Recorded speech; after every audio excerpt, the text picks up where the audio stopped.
All right. Good evening, everybody. Take two. I'm just going to take a minute here to clear out the old video.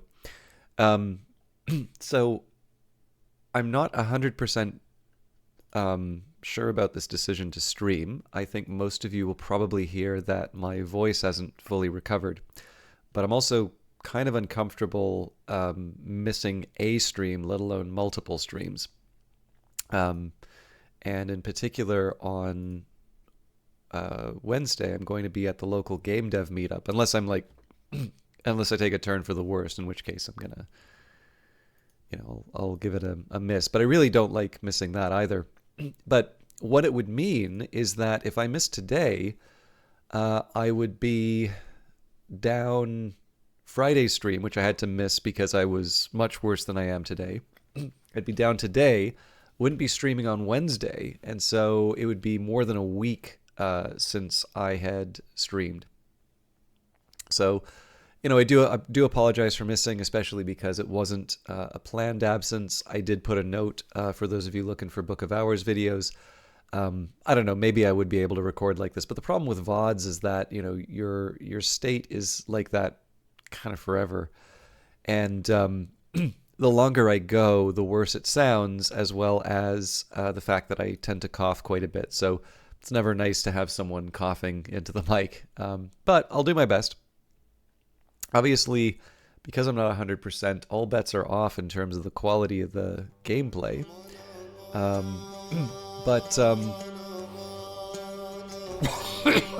like that. Sorry.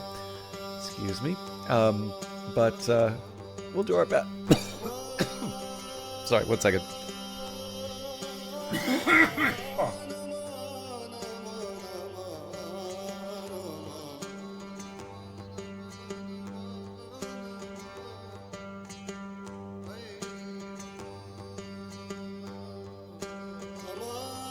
Okay.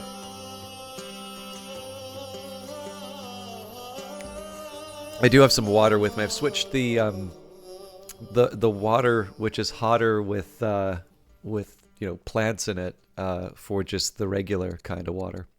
But yeah, anyways, I apologize for the quality of the stream in advance. I want to do my best, and my hope is to do a full 3-hour stream Wednesday. Cured, thank you very much. And yeah, man, I was not expecting that number. Thank you. I'm sorry you're subbing when, I'm not...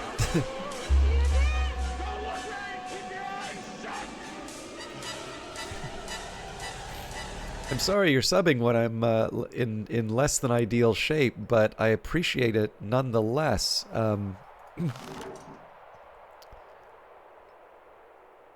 So I'm thinking if we get a shot on Thermopylae here.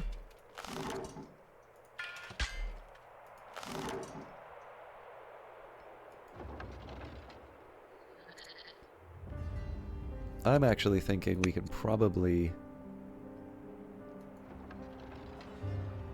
No, okay. So I'm looking for spots that are not in Athenian territory. Now these are going to be hard to defend from this position, but not impossible. But yeah, no, thank you, Kurt. I mean, obviously, someone like yourself who, it's a limited chance to be able to catch my stuff. I really don't like relying on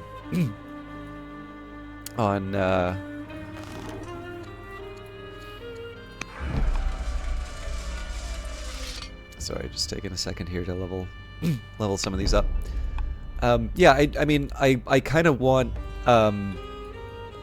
skipping out on a stream to be an absolute last resort sort of proposition. I really don't like the idea of excuse me. I don't like the idea of missing it, just because, again, there's people like yourself, there's you never know who's maybe going to visit, and I mean, it's nice to kind of keep the habit going. But on the other hand, I don't want to bend over backwards and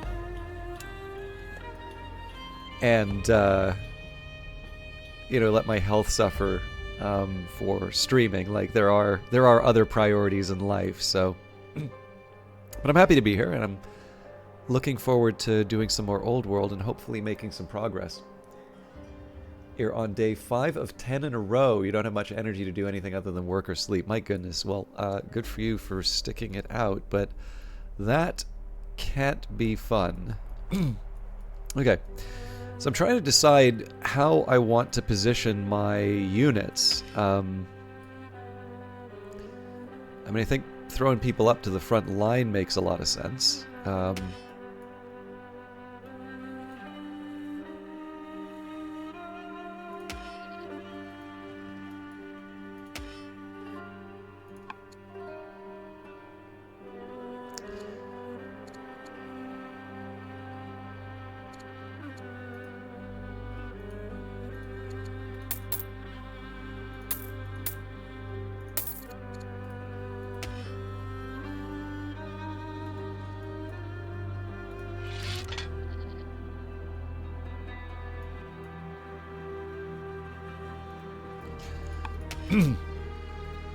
Alright, I think that's the best I can do here.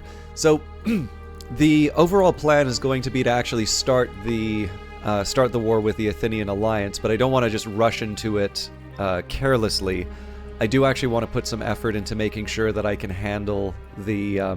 to make sure that I can sort of handle what they throw at me. I also want to take some time to actually level up all of my troops.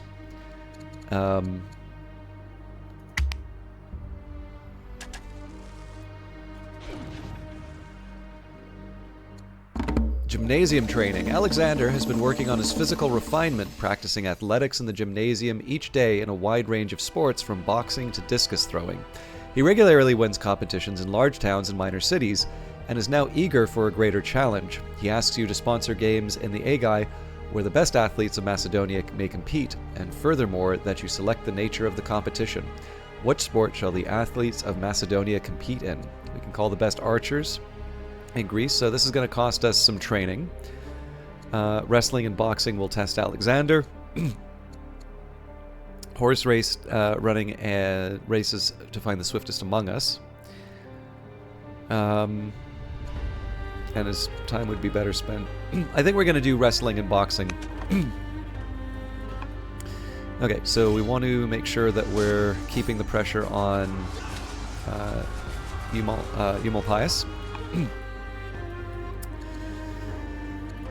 I also want to deal with any of sort of the immediate jobs in front of me, with the notable exception that I do want to make sure that I kind of keep my resources above a certain level. I also want to see, as far as laws go, I don't think there's anything else for us to adopt. So there is something of an argument for me to send Philip off to rally the troops. So we're going to do that. Okay, so we're not on a war footing quite yet. So I'm going to take a minute here and make sure that my workers are properly occupied.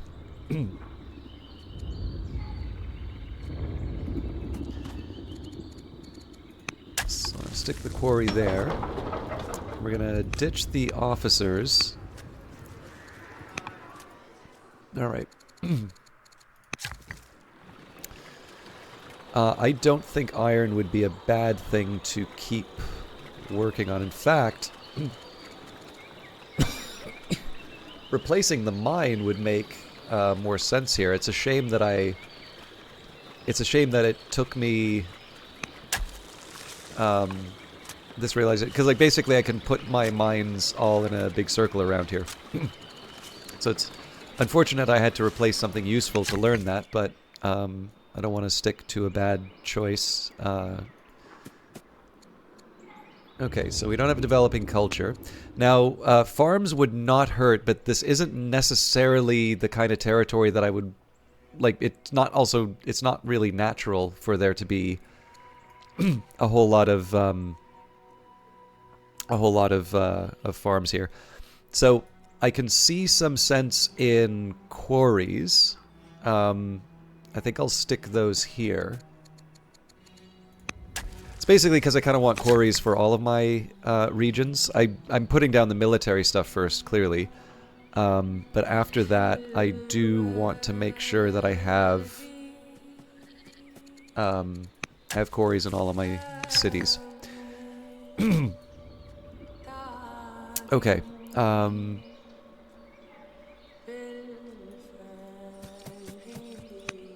I wish I could do something a little more military oriented, but we are short on food, so the sooner we get that farm up, the better. We are almost certainly going to build another barracks here.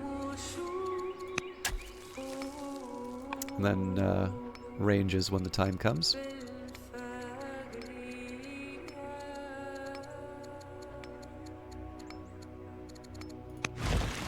And this bireme, yeah, I don't know if I want to heal it yet. But there's another set of priorities that I have now. So what I want to do... Oh, Argos has got... Okay, so we made an apprentice officer there. It is a tough call. Oh man, they take a big old chunk out of Trapezus. Mind you, that wouldn't be the worst, I suppose. I can still try and build... Oh man, they actually have a really good training rate. But we don't have roads yet. I think I'm going to put down that miner. Nah, we need to support the war effort. Although we don't have that much stone, so we are actually gonna...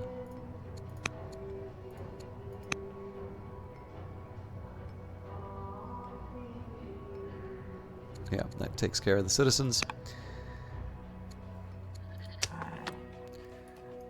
Okay.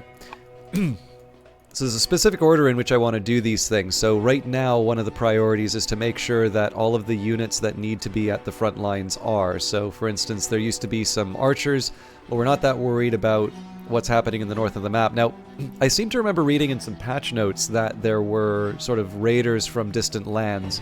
That doesn't seem to be the case in this scenario, but I probably want to be careful about that. How am I for iron? I am starting to drop a little bit on iron. You know what? I'm gonna go for the woodcutter first. And Larissa... How many stonecutters do we have? We've got one here.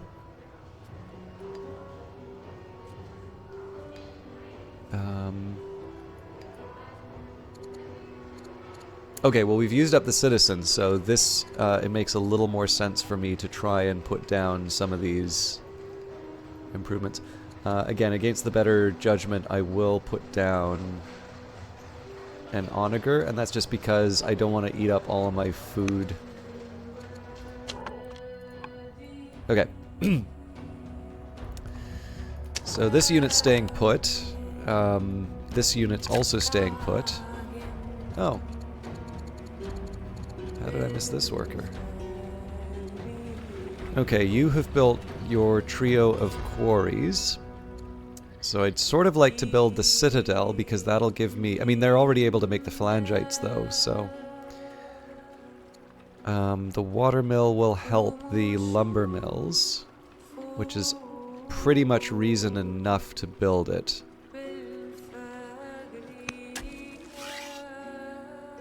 Alright. So the next job needs to be pushing as many of these units into somewhere useful as I can.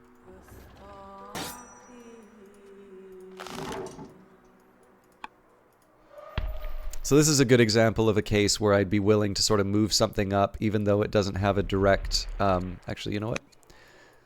I'm going to move it up and keep the one order.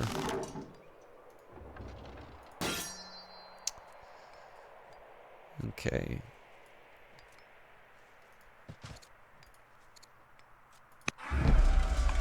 Not that many more orders left, sadly.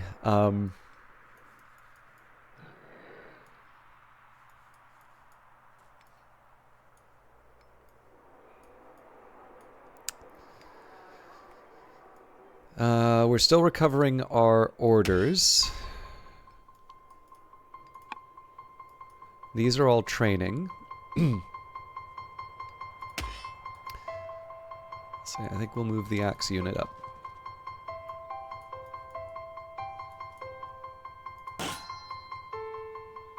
I should probably have more infantry on these slots to train, but again, I don't have the orders or the time. Hey, Nearly Logical, how are you doing?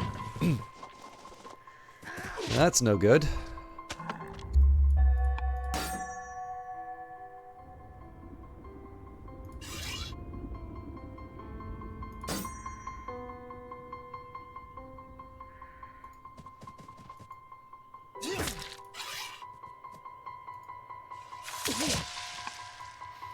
So again, this is another delay that we really can't afford.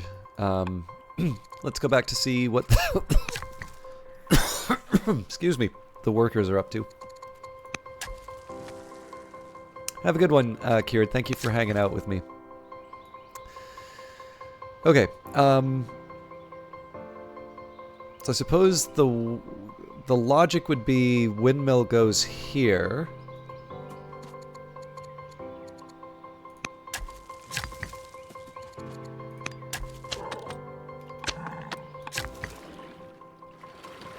We have run out of land to put... I mean, maybe we can finally actually put some effort into developing Trapezus as other than a logging camp, but...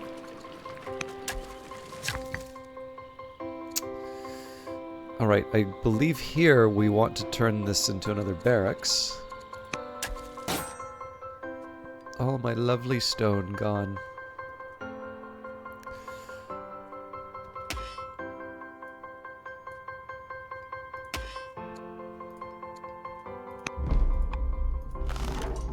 Okay, so the first and obvious question here is, can this onager hit Thermopylae? It can.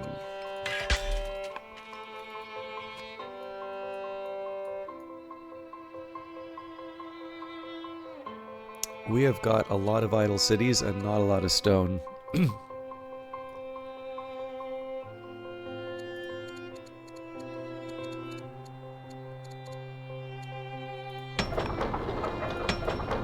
Okay, so they built an axeman.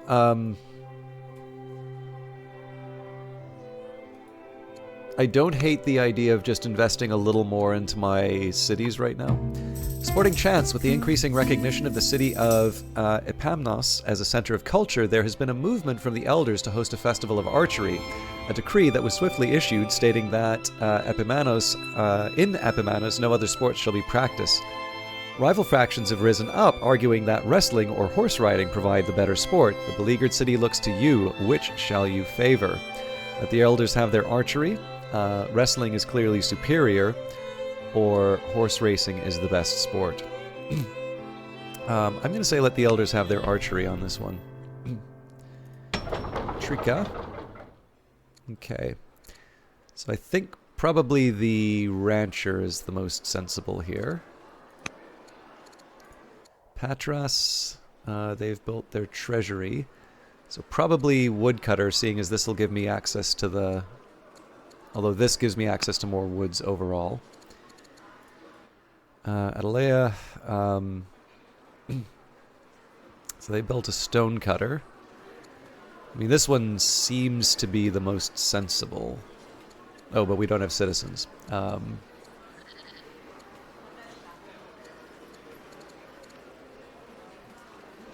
I think in that case we'll put on a festival. Byzantium.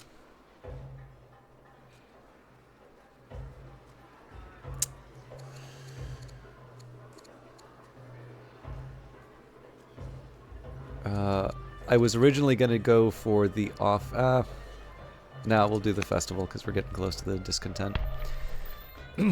Okay. So as always, I want to be careful with my remaining orders. And part of this is going to be a question in terms of how I distribute my units in anticipation of the coming conflict.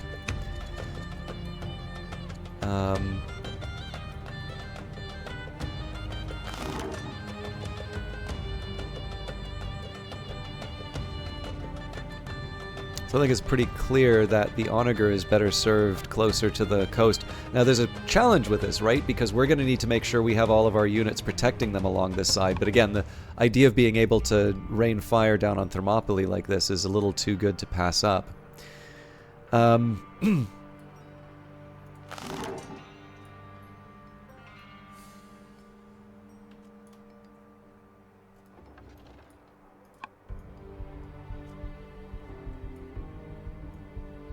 In fact, I think it's fair to say at this point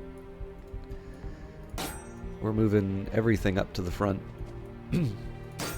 Even if it means we cut the training short.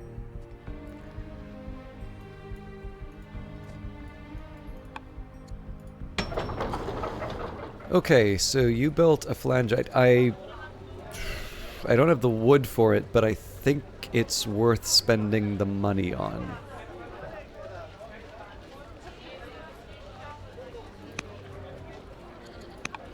I kind of wish I knew I built that, so we're gonna have a surplus of 3. Okay, that's enough for a full move.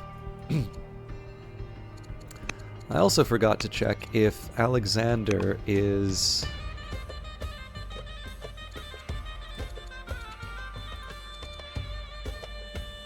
Okay, yeah, so already being tutored. I need to throw some generals on these folks, but again, timing. You've rallied the military, resulting in higher morale and discipline. Okay, so the AI is getting actually pretty clever here, given that I'm now chasing down their units while this city heals. Ooh. I am in real danger of losing this unit. Okay, Philippi. I think we're going to build another... Well, you know, I actually think at this point we probably want to add troops to the front line. We're clearly struggling here, so... Alright, this was a mine that we really need. Actually, you know what? We're going to build another miner. We need all the money.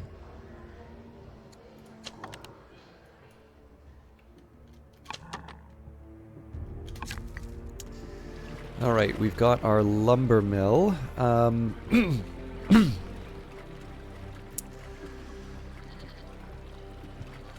So I feel at this point we probably start working on the culture of Agai.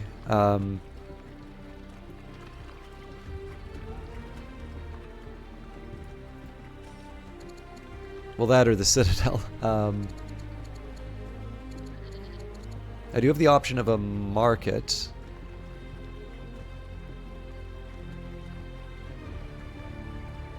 I think I'd put the market down here. I am going to build the Citadel.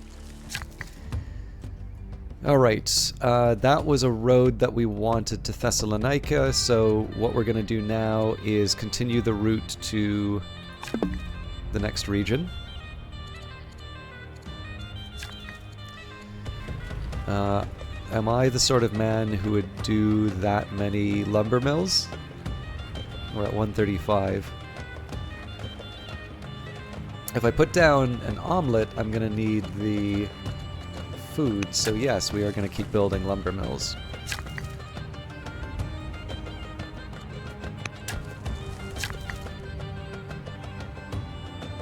Alright, that is one of two. Okay, so I just need a third for the little quarry trio I'm building here. We made you build a farm. I'm assuming that was for adjacency. We're still short on food, but not as bad as we used to be. So hamlets get bonuses for adjacent Odeon and Bath improvements. So the market actually... Yeah, market is more about harbors. Okay.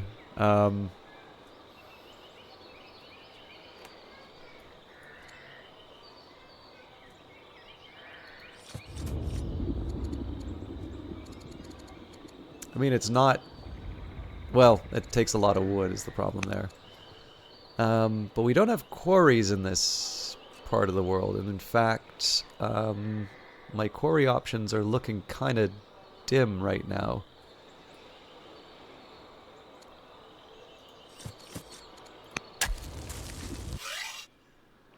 Okay, so as always, the important question is, have all of the workers been assigned jobs?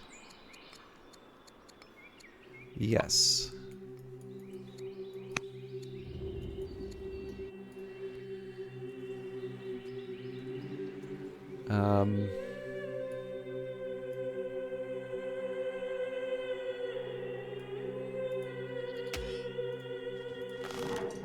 Sacre bleu.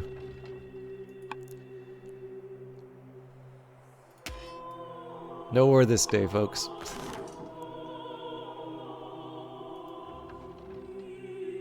Actually, the smarter move...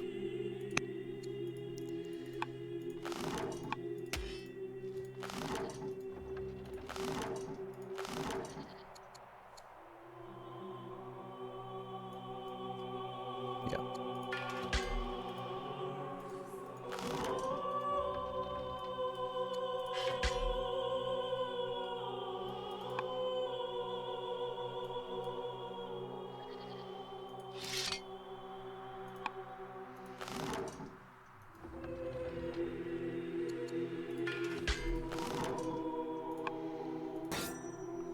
So we're still short, but not not quite as bad.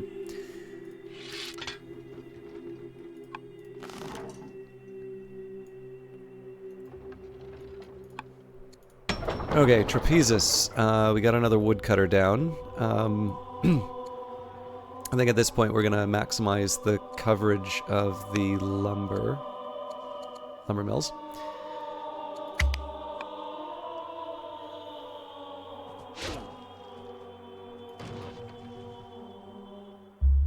Reports from the school where Themistocles receives commerce training paint a disappointing picture. It seems that Themistocles has spent all of his allowance and is cheating his classmates out of their money. So much for his education in banking and commerce. He must work harder at his training, or he has the full support of his throne. Nope. Work harder at that training. Bucephalus, a trader by the name of Philinetius, approaches you with an offer to buy Bucephalus, a massive horse of the very best Thessalian breed. You can easily tell that the animal is a strong and remarkable specimen, but that it is not tame. None of your grooms can mount Bucephalus, or even get the horse to stand still for them. Philinetius demands a hefty price for the animal, as you marvel at the insolence of trying to sell an untamed horse that has more in common with the mares of Diomedes than with domesticated...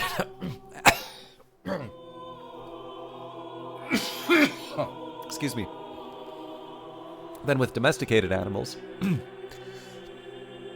Prince Alexander protests that you are about to lose a great horse just because none of the grooms have the skills or the courage to tame it. Do you believe you know better than your elders? Do you think that you can tame horses better than my grooms? You ask the young Alexander. I can tame this one, Alexander responds, and if I cannot, I will pay the price of the horse myself. Pay what Philinetius asks and let Alexander try. Alexander walks towards Bucephalus, speaking softly.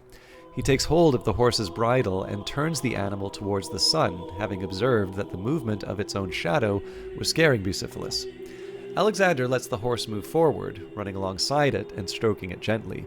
As Bucephalus grows visibly eager, Alexander lets his cloak fall to the ground and mounts the horse with a single leap. Seated atop Bucephalus, Alexander draws the bridle in and curbs the horse without striking it once. He lets the massive steed gallop at full speed, firmly commanding with his voice. After riding a lap, Alexander returns and dismounts in front of you and the stunned Philinetius, a look of triumph on his youthful face. Hello, Index Gnome. I apologize for the vocal quality. Well, not in advance, but at the start. Macedonia is too small for my son. May he find a kingdom big enough for his ambitions. You know, it did occur to me that I didn't take advantage of that training that I got from rallying. Anyways, we'll do the rallying now. Now, I don't really have any options with this unit here. I really actually didn't think this through that carefully. So what I'm going to do here, we're going to still put the hurt on the city here. In the end, there's not that much that this unit can do to damage us. So... Well, on Friday I wasn't streaming because I was sick. I still am, but I'm trying to sort of tough through it. But as as I always say, I don't take attendance. Hopefully, this is something that people want to be at, not the sort of thing that they feel obligated to be at. Not that I think you do, but I'm always happy to see you. But obviously, people have lives, so. So I got the quarries more or less down. I'd like to put down a hamlet, but I also have this problem with food right now. So iron mines wouldn't be a terrible idea at this point. It'll be a little cramped for expansion, but...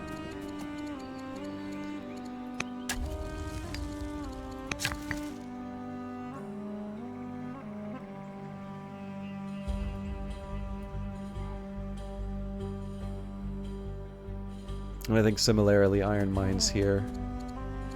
Although I can save myself a little bit of movement.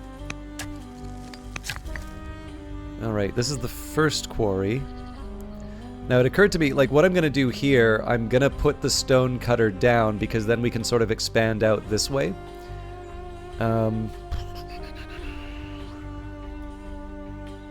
It is tempting to put the windmill here, but I am going to settle for...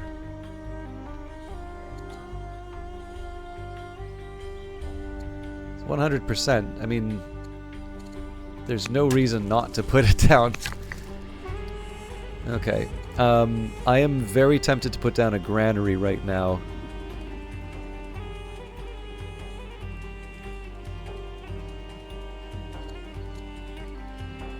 Although it's probably better if I put it here.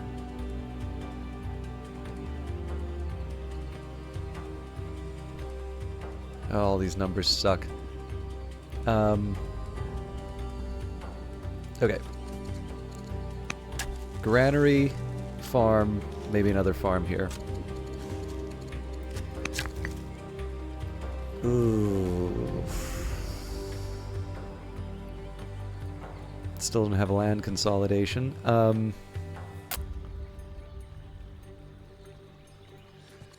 More lumber mills. Okay, so I think that's it for my workforce. Let's get everybody in place.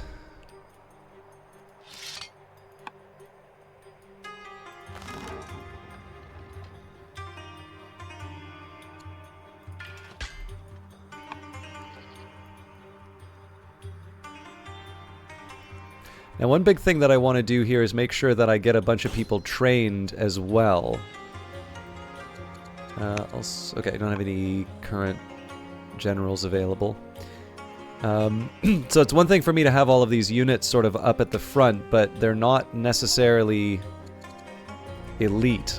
I think this one, the guard, isn't a terrible one to have. I'm just going to start leveling up the units that don't have... I'm actually also tempted... yeah, you know what? Splash attack seems nice.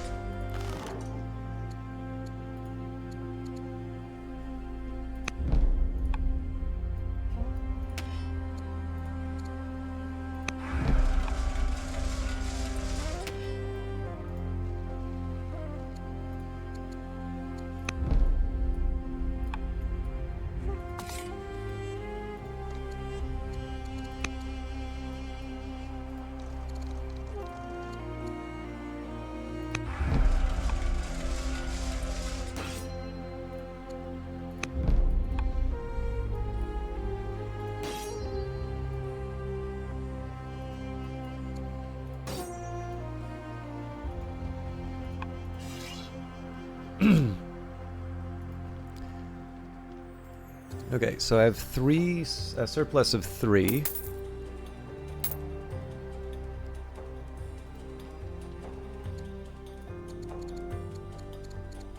And I'm assuming that Alexander is still being tutored. So what about anybody else?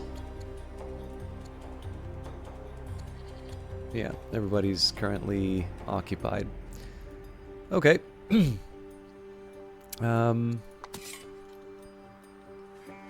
Oh, I forgot one.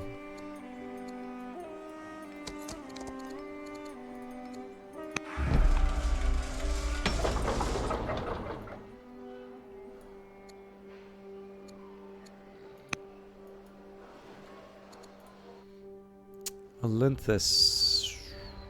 I'm probably shouldn't say no to a farmer right now.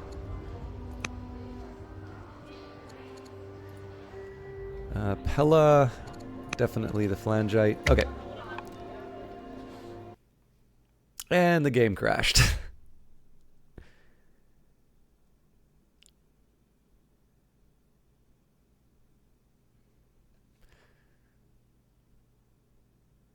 So I'm hoping this means I'm hoping that I can just load the autosave and we can move ahead. I'm gonna take a quick step away from the keys. It shouldn't be too long, but while I just figure I can refill my water and stuff like that while the crash log generates.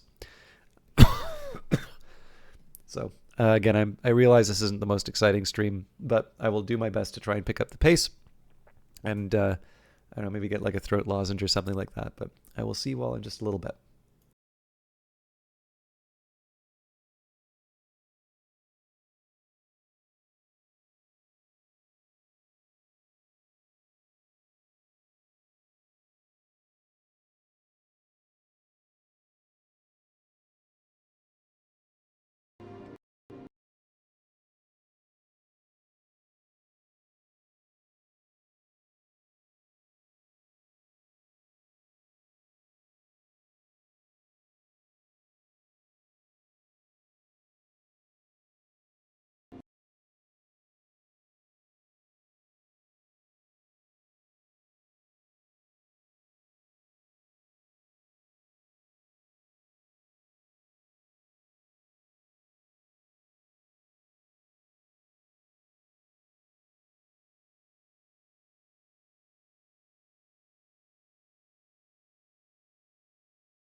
Okay, sorry about that. But it did at least make the most of the crash time. So I'm hoping that this won't happen too much, but I will confess the last few streams have actually had quite a few crashes from Old World, and I really have been struggling to find...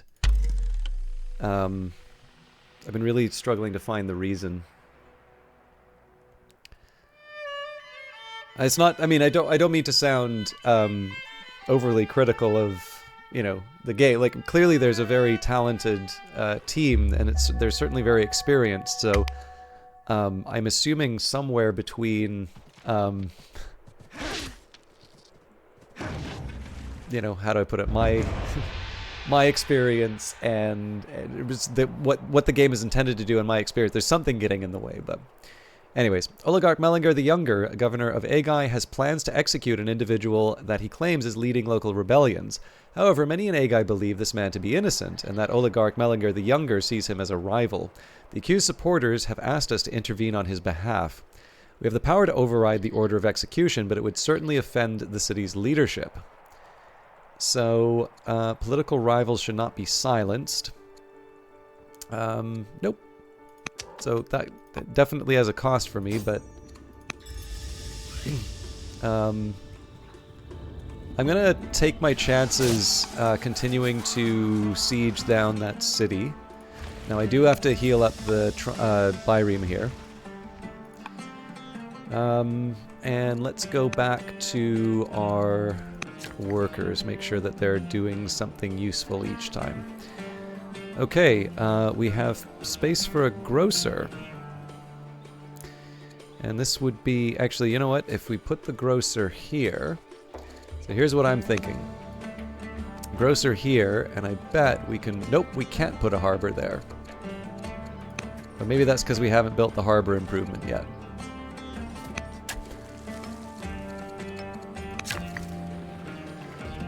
Okay,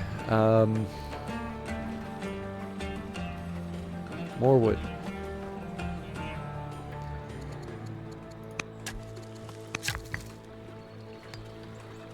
And then this one is definitely iron.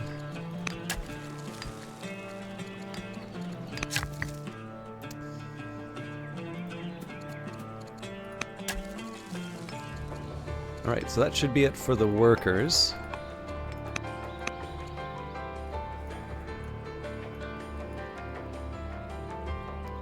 How do I want to think about the rest of the turn? Okay, I'm actually going to take a slightly different approach here. So I'm actually going to take the time to sort of hit space on the different parts of the army.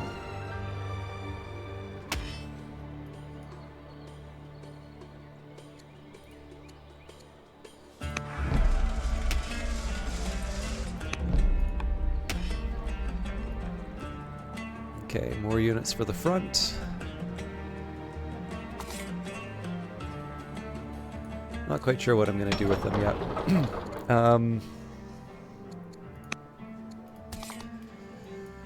Not so sure about this one. They're already limbered. So the thing I'm trying to decide right now is whether or not now is the time for me to start the fight.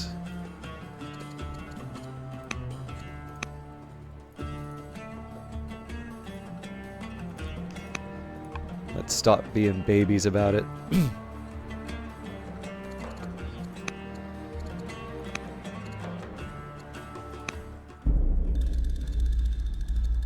Before I do that,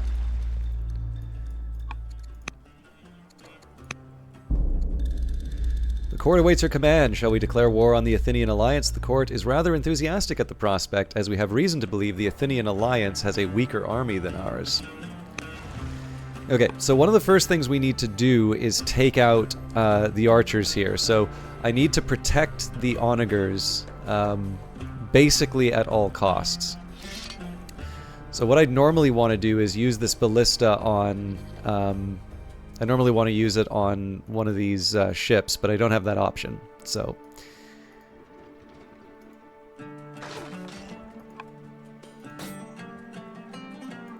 one thing I also want to do... I really didn't plan this too well. Okay, so we'll back up the ballista.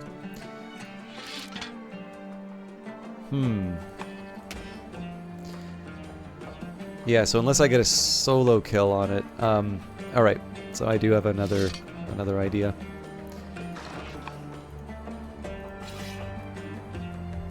Not quite enough.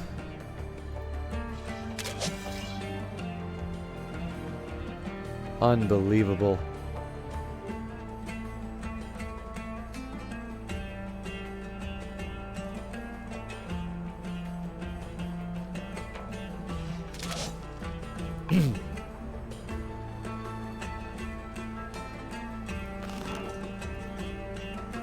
We don't have a unit at the gates of Thermopylae.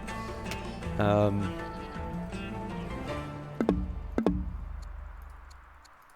going to spend way too much. Actually, you know what? Okay, let's just back this all up again.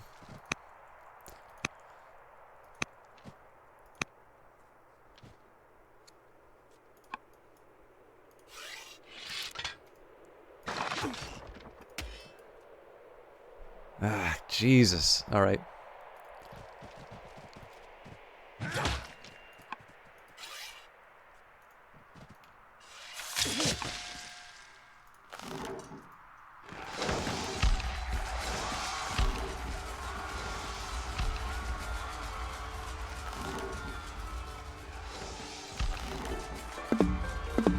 Oh, we're paying the orders for this one.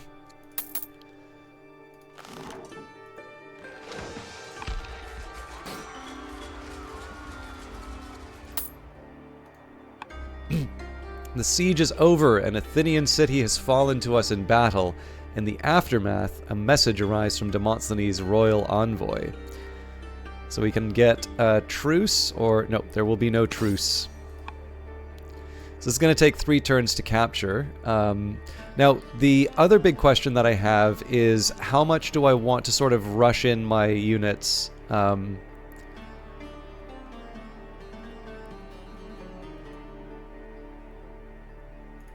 think I am actually willing to pay up for some...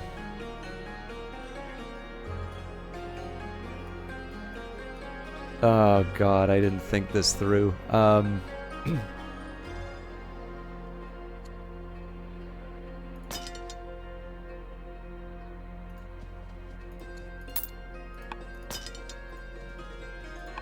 Okay. I kind of want to run in and take all of these coastlines, but I just don't have the orders to do it, so... And we have another crash.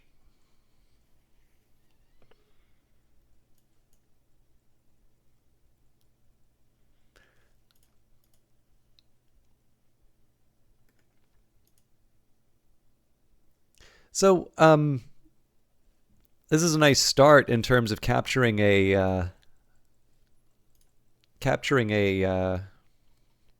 city, but excuse me. I'm not so sure about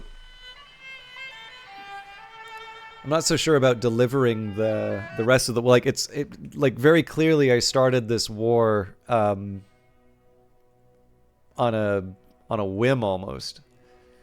And I think the AI is definitely going to take advantage of my poor positioning. I may not be able to... Okay. I never used to have these problems.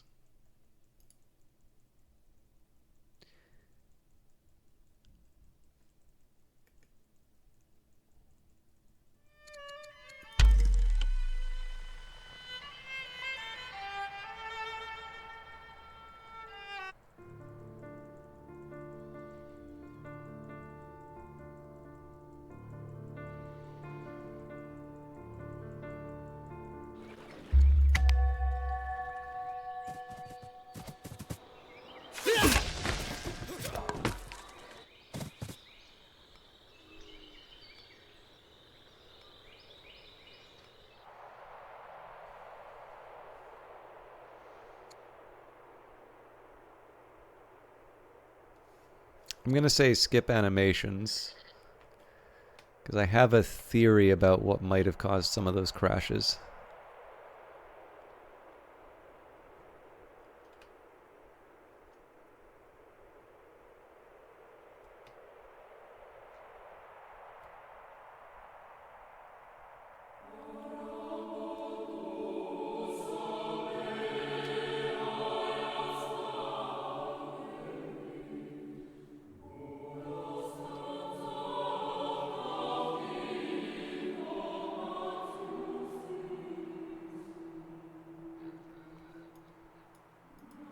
Maybe not.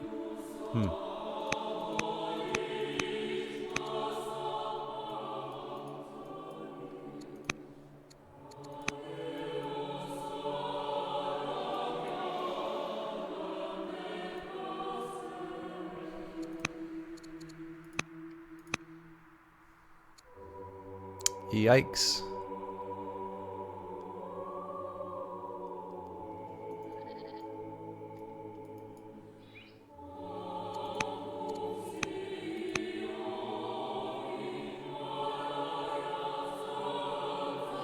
Well, that's at least a little bit of progress. Oh, no. I'm just going to crash it out. Okay.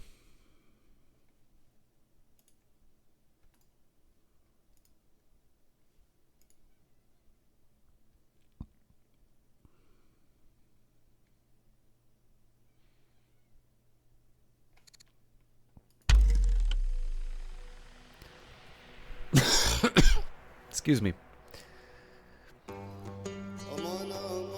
So I'm just going to cross over the turn, and I'm not going to touch anything. I'm just going to let the game do its thing. And see if that helps.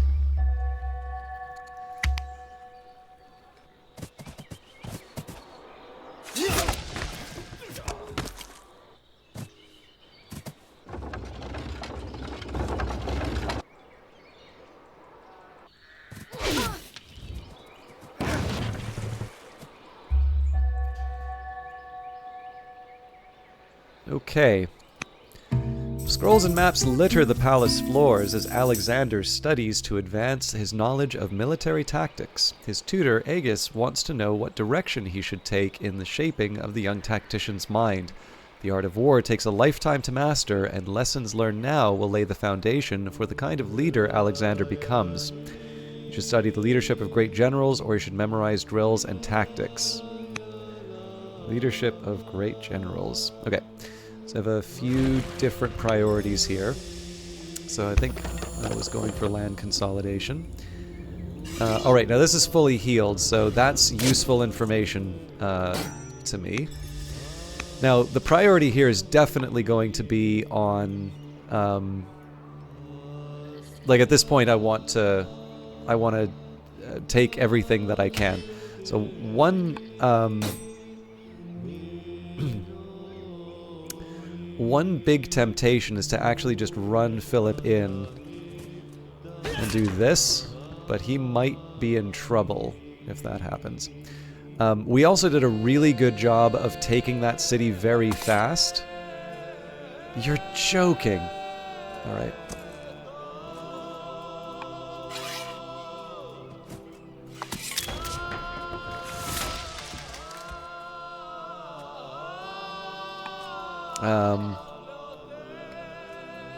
So I'm thinking we probably want to make a move on Delphi as soon as we can. Now, we are in a really tough spot with this guy.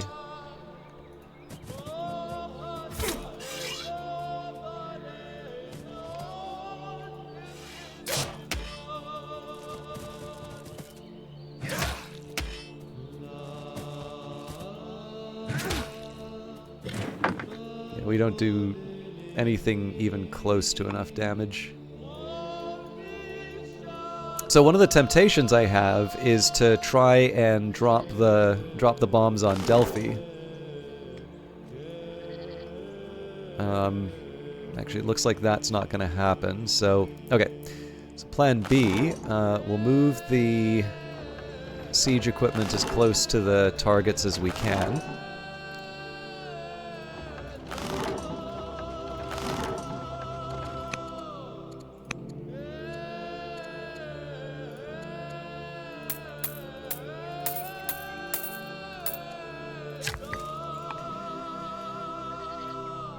So you can kind of see the shift in priorities. Now, another thing I need to do is make sure that I have a unit in the city to capture it.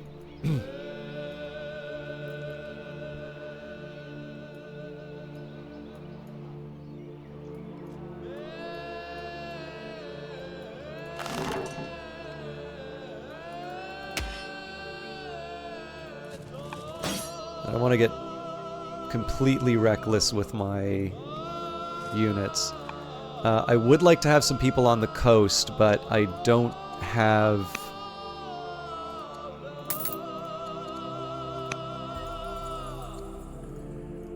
I just don't have what it takes. We got what we needed, so... actually, there's one other...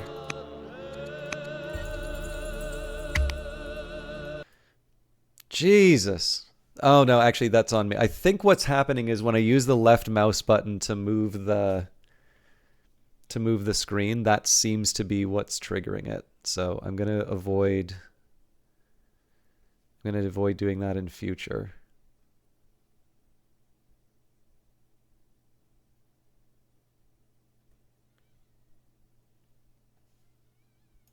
It's hard though, it's very natural to move that. So what I'm noticing is we don't exactly have the huge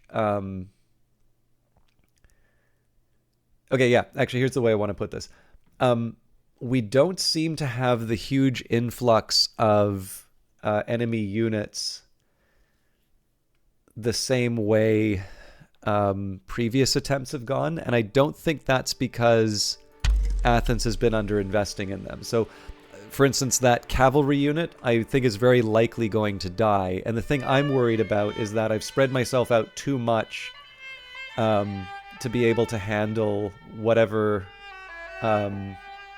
whatever potentially comes their way. Now, in other circumstances, I'd empty out the training stockpile and be done with it. But I don't really think I can afford that right now. So the aim's going to be we have a bit of a challenge here with the with this unit. But the goal is going to be to sort of consolidate some wins on Delphi, get Ambracia, and then essentially the idea is that the army's sort of unified. We only need to take 4 cities, so essentially this would be the final effort. But what I want to try and do is be able to capture Delphi pretty quickly, so that our focus can really be on uniting the army.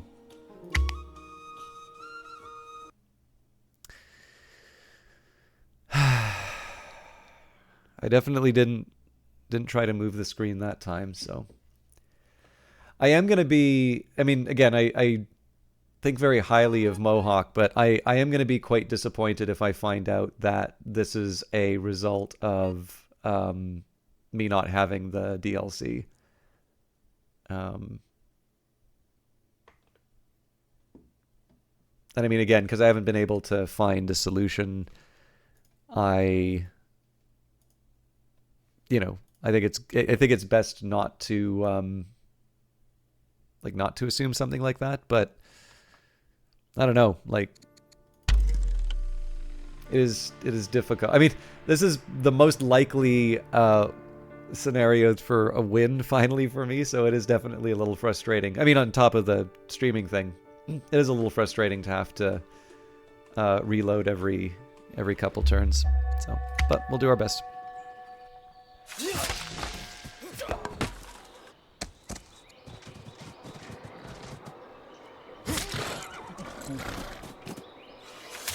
Yeah, so that wasn't a huge surprise there. Philip's in some trouble.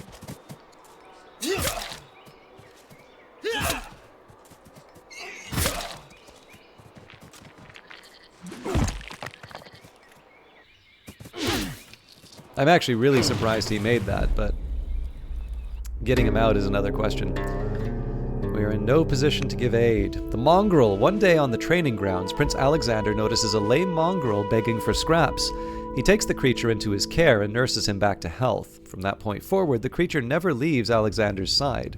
The dog possesses a complete devotion to Alexander, who turns to you for guidance on how best to raise the pup. What training do you suggest?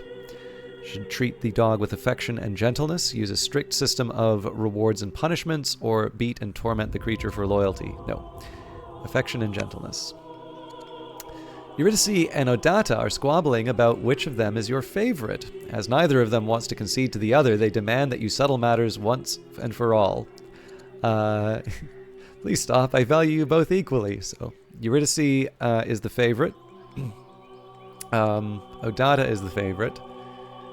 I'm going to say Odata. Well, I mean, that'll just make both really mad at me, so we'll say Eurydice. Despite your many responsibilities, you find yourself with several hours of extra time at the end of each day. Consider it a blessing. How do you wish to spend the time? Establish a school of scholarly study, invest in the training of skilled workers, drill our most elite military unit. Yeah, no, we're going for tons of training. Your child, Duchess Thessalonica, has taken to following Perseus around, excitedly babbling about how she wants to be like Perseus when she is older. The court is concerned that Thessalonica may be acquiring a servile character, making her unfit to lead a strong nation. They would like to see this fawning behavior curtailed. You are born to be a leader, not a follower. Okay.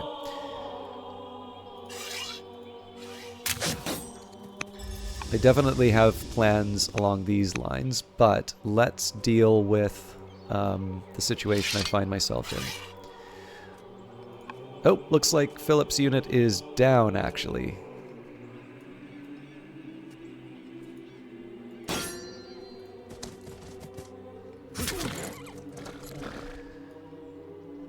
So I don't know what took him out, but that's also not news.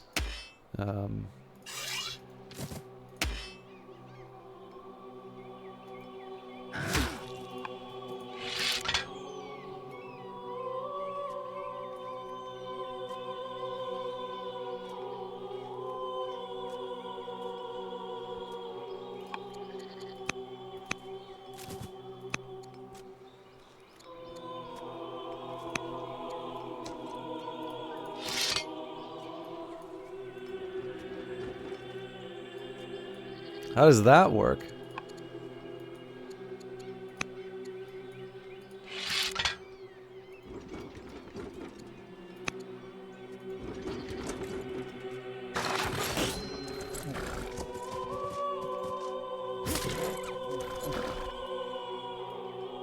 I wish I had more spears.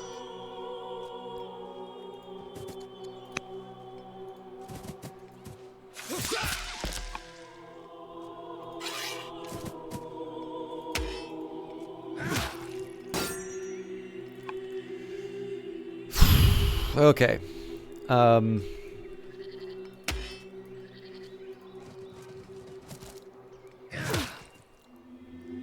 I can certainly throw a bunch of people in the front lines. But it'd be nice if I had a little bit more thought behind it.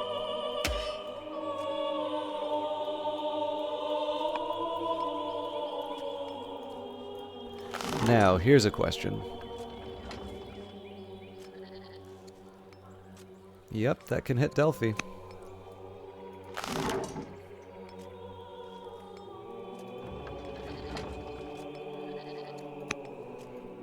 I want to be really careful about this because... is this a hard game to learn for a new player on 4X games? This is actually a tough one for me to answer, Costas, for a couple of reasons. In one excuse me. In one sense, unfamiliarity with 4X can be a little bit of an advantage in this game, for the simple reason that one way of sort of thinking of this is that it's almost a game that sort of says, what if Civilization were to be made today without any like consideration for what the quote-unquote conventions of the genre are? And so if you... Like, one part of the experience for me is sort of unlearning a lot of the maybe not so helpful mental shortcuts that I sort of developed over the course of playing 4X games. On the other hand, I will say that this is a somewhat complicated game. I wouldn't necessarily say it's more complicated by the standards of 4X, so if you are interested in playing 4X games, first of all, Civilization is a truly wonderful game, and I highly recommend playing that no matter what, even if you're into Old World. Like, you know, if you decide eventually Old World's maybe more your own thing. I still think Civilization is just one of those games you really kind of need to play and experience for yourself.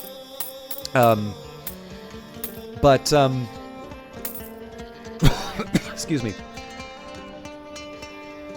On the other hand, I don't want to try and hold Civilization up as some sort of unknowable mystery that, you know, only the brightest and the best will ever be able to play. You know, these are games that are sort of intended to be played by a wide audience, and I do think that they succeed in delivering it. So, is Civ 6 more easy? I mean, it's a different kind of complexity. I'd say probably Civ 6 might be a little bit easier. Again, they're not... None of them are going to be simple games. I just really want to be clear about that at the start. The thing I will say about Old World is that it's a very war-focused game, and I find, even though I am a little experienced playing these kinds of games, I do very often find that I feel outmatched by the AI. And I think if you are new to these kinds of games, that might be sort of a pain point in terms of getting into them. So that would maybe be my my small caution of the game. But again, I don't want to. I don't want to. I don't want to turn you off. Could you maybe give me an example of some games that you would consider to be complicated, or games that you've either enjoyed or games that you've had some difficulty getting into? Just because, in the end, I think that might be a little bit better in terms of just kind of taking the measure of what your expectations are.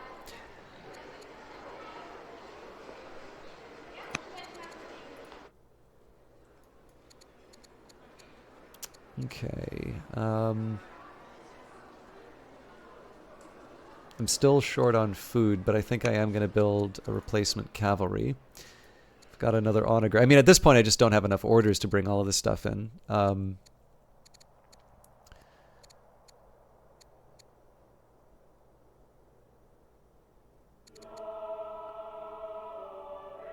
Against my better judgment, I think I am going to build another onager. Excuse me. Well, we've got the reinforcements for the last push against the Thracians. That's good. Let's put a farmer down there. Patras. I think it's woodcutters all the way down at this point. Okay, festival's done. Byzantium. Okay.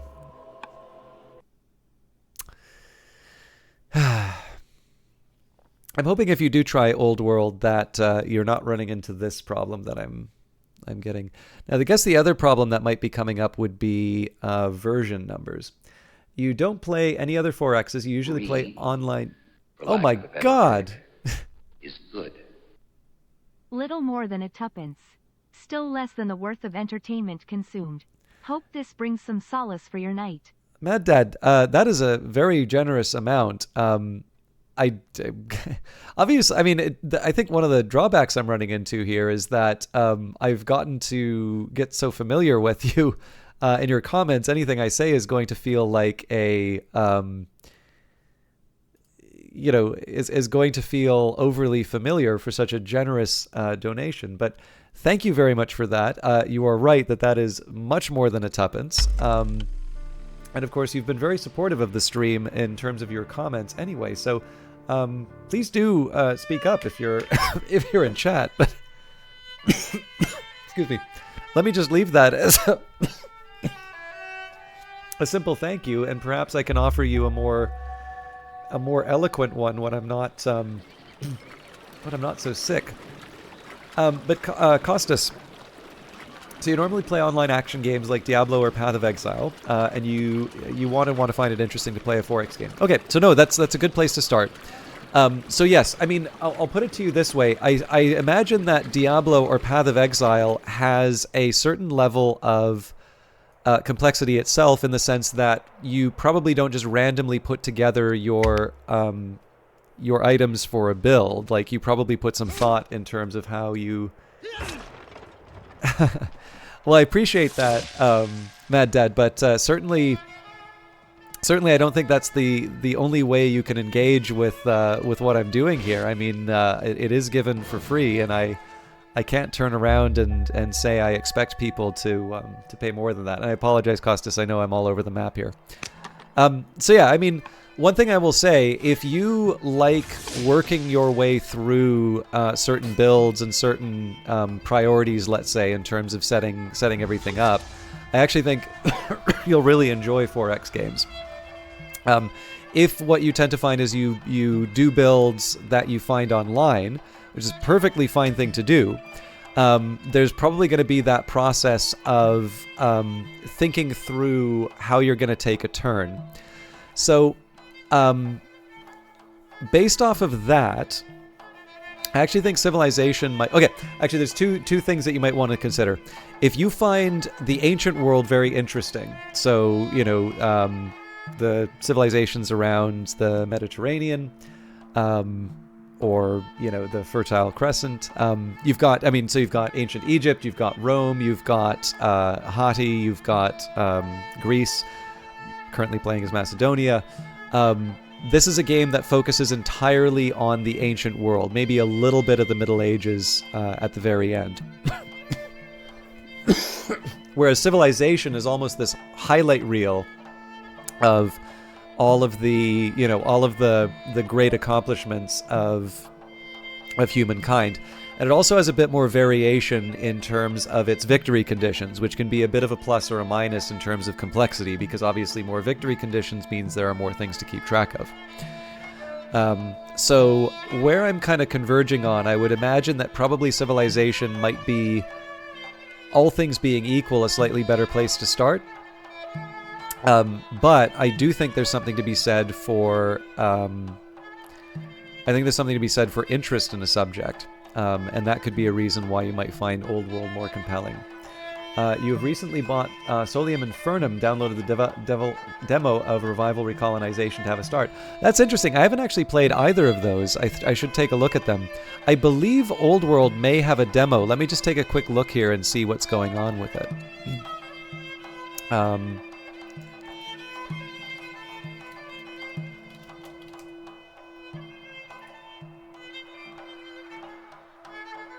Okay, so Old World doesn't have a demo. I know Civilization has a demo on the tablet, but I don't know...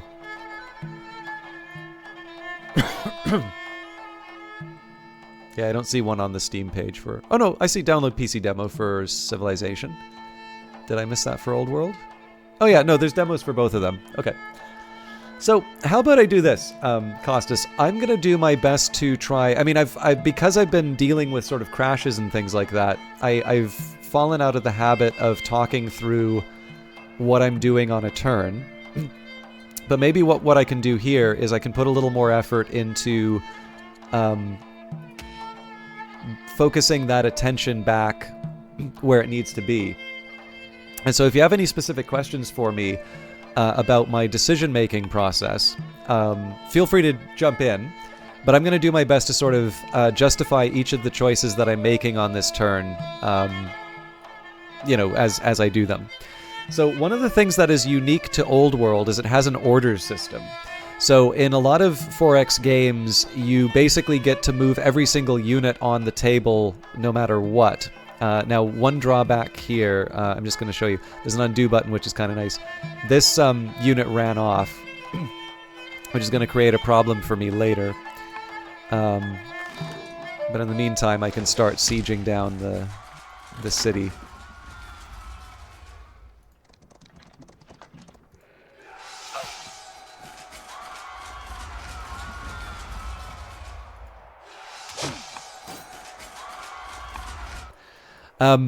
So as you can sort of see, this number counts down each action that I take. Now I can use training to get myself more orders. In fact, I think I'm going to do that right now. So I've got 590 orders coming in this turn, or training coming in this turn. It costs 100 to buy another order. I'm also running out of money, so the most valuable right now is stone. Let's see where we're at the end of the turn, actually. Okay, so because this is a bit more of a war-focused game, this can be a little challenging in terms of figuring out exactly what I want to do. Oh, you're from... Oh, I should have known from the name. Yeah. So are you from... So it's actually interesting because we're playing Philip II. Which of course would be Macedonia in this case. So are you from North Macedonia or are you from Greece? Because of course this actually goes through the full story of Philip II. So in this case here, we will go from Philip to Alexander's empire, in which case, it's unambiguously Greek. But I know in terms of labels, there was a bit of contention, I believe, between Greece and what is now North Macedonia in terms of the naming rights. 3 hours from now. Okay. Oh yes. So actually, this would be too. So I guess it would be Macedonia. In terms of there's actually a game that I played. What was it? Imperium Greek Wars, which spells it with the K. So, welcome from Canada, a decidedly newer country with less of a a cultural, excuse me, history that the world knows. Okay, so part of this is about making sure that I use my units well. Now, one of the things that's interesting here, I did start this war because we are stronger than Demosthenes. But one of the things that that Athens is going to try and do is they're going to try and take out my units. So we've lost 2 units over the course of this this war. Now, if I use the axe unit, I can hit both. Okay, here's what I'm going to do. I'm going to move the axe unit here. So the I think this is a phalangite. Yeah.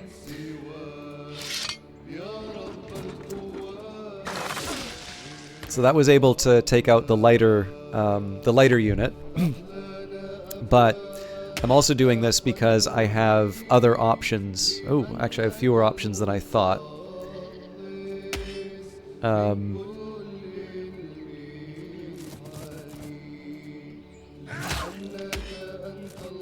So the axe units are a counter to the... Ooh! The critical is a welcome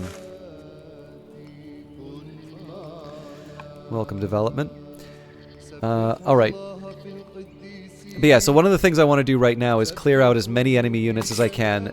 These horsemen, I seem to recall, are actually pretty devastating. Small penalty, horse, mounted... So into flat and clear, which a lot of this is. So if I can somehow set up a... yeah, there is no real way to resist those. And they have rout, which means they might go sweeping through my units. Anyways, so what I want to do right now is just knock down as many of these enemy units as I can. But we also have a siege of Delphi going on. So I'm going to take a bit of a risk here and actually start lobbing rocks. And the reason for that, I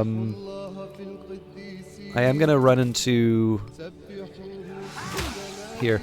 So part of this is just to lock in the...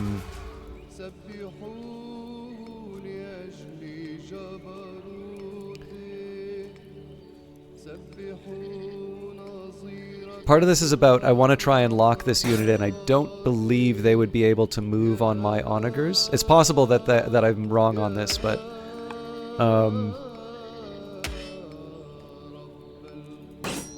okay. I'm gonna take this unit. I'm gonna force march them. You're from Freight Canada, Minnesota. Okay, so here I'm gonna spend 100 training to force march them. And part of what this is that there's a concept known as zone of control in this game. So you can't just walk past a unit. Now, it's possible they can spend a lot of movement points to try and take, take these units on, but that makes it costly for them, and it's desirable that that they face a penalty to try and attack some of my units. I also had these siege units ready to go, so sadly they're not quite where they need to be. So yeah, part of what I'm doing right now is I'm trying to take down as many units as possible to basically I want them to attack this line, which is not that strong, with as little strength as possible. In fact, I think if I bring up the archer... How do I get away with this? Oh, I can actually just fire on them from here. Great. So yeah, the idea here is that because they're weaker than me, what I want to make sure is that I take down more units than they're able to generate. So...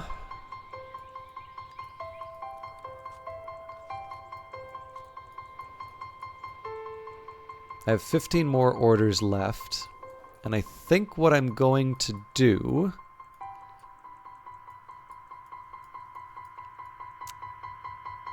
need to start moving some of these units to the front line. And I also... So Philip's currently not on the battlefield. That's a problem.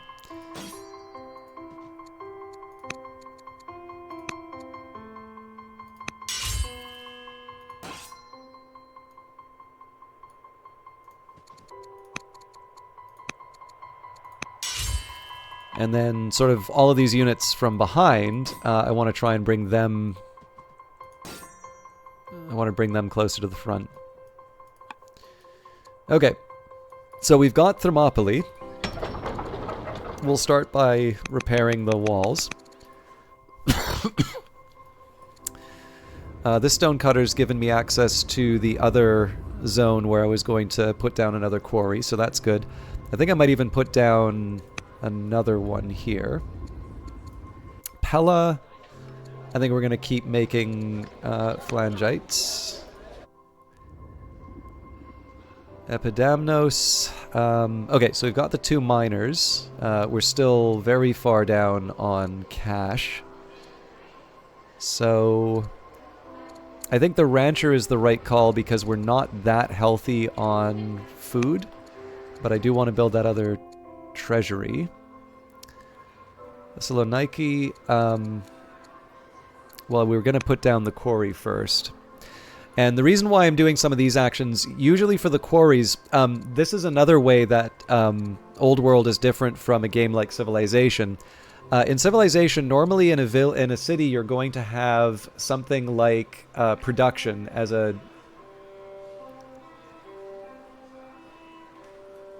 Oh, I actually don't follow the NBA that much. I should see how many sports fans there are in my channel. Maybe I should inform myself. But yeah, so one of the things that I'm trying to do here, I am expanding the borders by adding a worker on this slot. But on top of that, the way that Old World will work is rather than having one production value, there's actually going to be different production values for different units or different buildings. So this is one example where Old World might be a little bit more complicated. Training will go towards military units. Civics will go towards the units that, or the upgrades, the worker slots that sort of expand the borders. So I'm building these stonecutters because they give me additional civics in addition to expanding out the borders. But in the end here, I'm building a lot of these quarries because I want my civics up so that I can spend less time growing these cities. And in the end here, what I have to do is I have to decide, well, what do I want to prioritize? Do I think it's more important to be able to build lots of military units fast, or do I want to invest in the overall growth? And you can see that while I might have a strong army, I'm at a point now where I'm actually, I don't have a lot of money, and I'm paying for that now.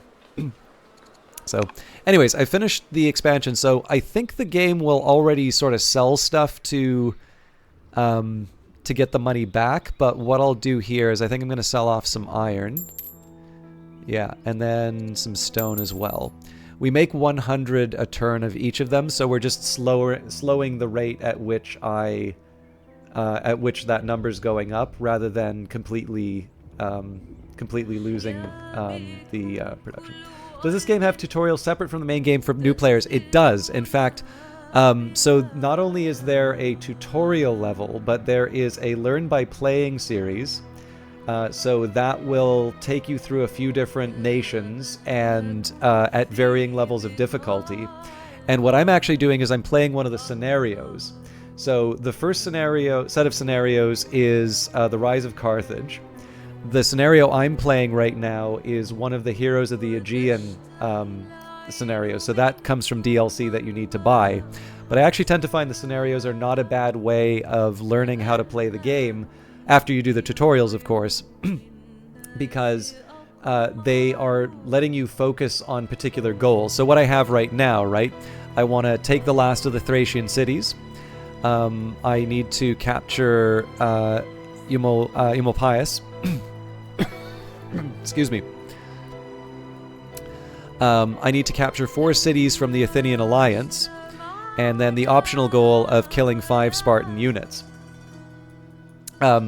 Now, that's obviously pushing me towards military objectives, which wouldn't necessarily be part of the base game. In fact, one of the viable strategies at the start of the game is to be very heavy on diplomacy and to create conditions under which people won't attack you because they like you too much. And that's a perfectly reasonable way to play the game. So, the other thing that will help you in terms of tutorials would be... So here's an example that I've got, right? We've got this horseman unit, and if I mouse over them, I'll sort of see that they have certain advantages. So for instance, mounted units get a plus 25% for their attack in melee into flat and clear terrain. So I was like, okay, well, how do I know if I'm on flat? Well, I can see that here in the bottom corner, but what I can also do is I can hold the shift key, so I can see flat, and it says flat height. I can click this, versus mounted if clear, minus 25% defense. And there's these nested tooltips, so you can sort of see I've got several different tooltips kind of explaining how all of these things different work. Possibly, Costas, but this is a pretty unique scenario where, because I'm playing Philip II, who didn't die of natural causes, the way that this scenario works is that you actually need to achieve his conquests before he dies. If Philip dies before you achieve your goals, then you don't actually get victory. So this is one of the reasons why I rushed into this war, even though I wasn't fully prepared. But yes, my hope is that I am in a position where I'm going to be able to achieve my objectives sooner than my death. And of course, Alexander hasn't grown up yet, so I'm not too worried.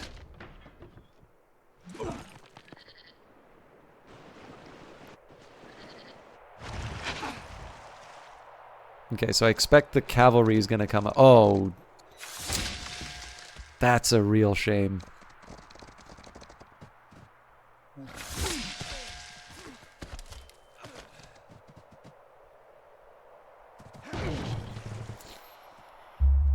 All right, General Nicosipolis of Pella takes deep pleasure in her own achievements. It is no lie to call her proud. Okay, so I'm going to heal this. I'm going to continue the siege. And I'm now going to take my revenge on the Athenians. So this move was relatively smart on their part, but I can still use the ballista. So the main thing that I want to do is make sure that I make them pay for taking out some of the units. Now, unfortunately, with the loss of the onager, that is definitely creating... that's made a big hole for me in terms of... Okay, I'm going to change this around. In terms of achieving my objectives, that's I've got a bit of a problem now.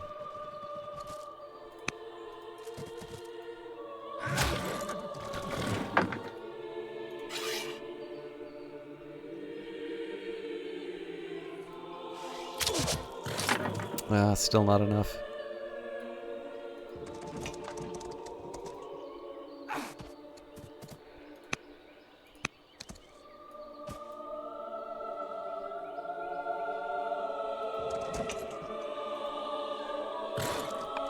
I expect we're going to have some pretty heavy losses. But let's keep focusing on our objective of Delphi. So it is a little bit of a mistake for me to focus so much on the city. But one of the catches here is there isn't actually a whole lot else for me to attack right now. I am also going to put some hurt on the ship.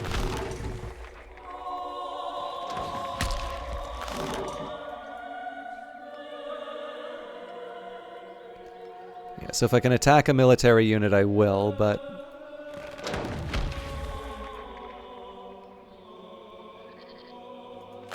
I'm slightly mad that... Yeah, I didn't unlimber there. Okay, so this unit... Oh, thank you. Oh, actually, Mad Dad, I was sick over the weekend, so there isn't a new Book of Hours episode. I will try to record some replacements, but thank you very much for that. I know you, I didn't get to interact a whole lot with you, and you dropped such a large amount into the stream, so thank you. But yes, if you, I do apologize. I think hopefully you understand, given how my voice is sounding, why I made that decision. But it wasn't necessarily one that I was particularly happy with. So, excuse me. So I will try and remedy that as soon as I can. All right. Oh man, these crits are really helping.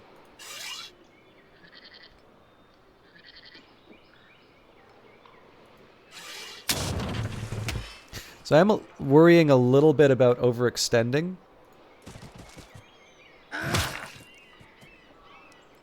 But I also have this opportunity to just sort of wipe the board clean in terms of enemy units. So, okay. So I definitely want to bring the siege equipment. I mean, Delphi's basically down.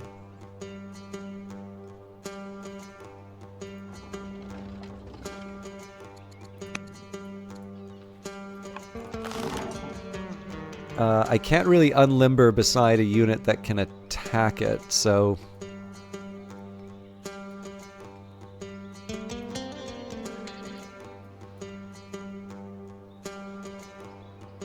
Actually, you know what? I'll dare them.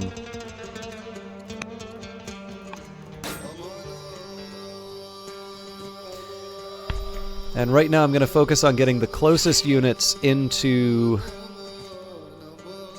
Actually, you know what? We're going to get you closer to... Okay. Finally, I do actually want to have my strongest units on the front, so... I think we can afford one more of these.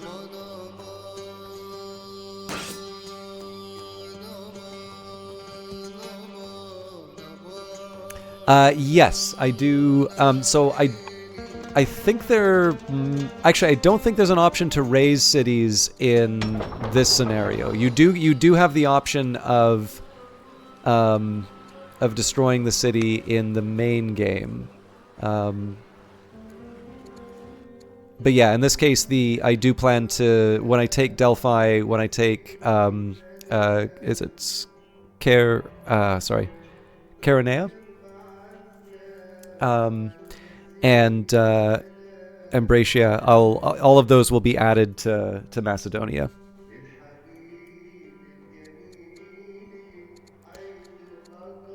And in fact, Thermopylae's already part of the empire. Although right now they're just repairing from the damage.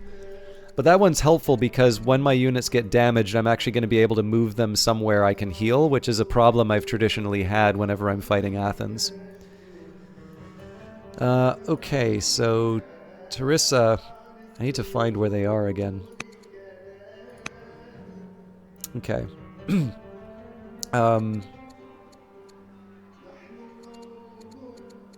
The discontent is moving up, but I think for this one, I am going to build another onager.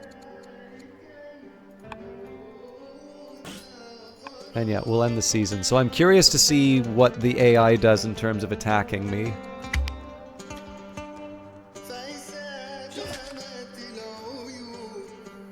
Okay, so they're almost certainly going to rout with that horseman.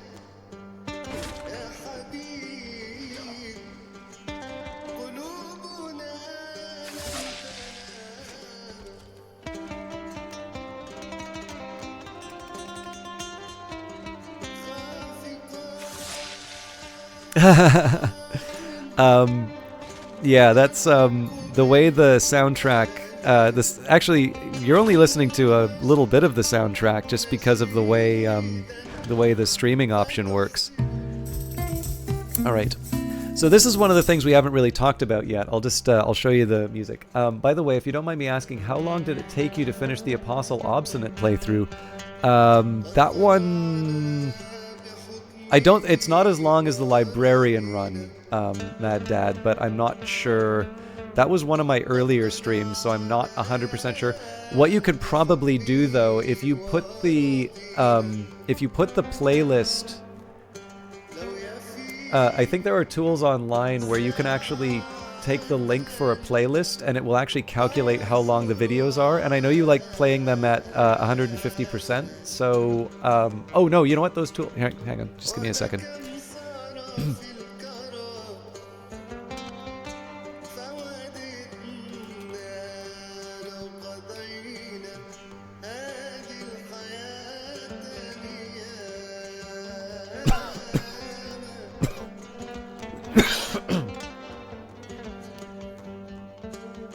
Oh, like a year or two? And I don't think it took a year.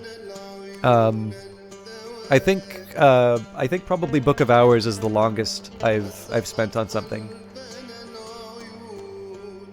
Oh, that's a good point. I still don't think it was a year. I should be able to see the upload dates though.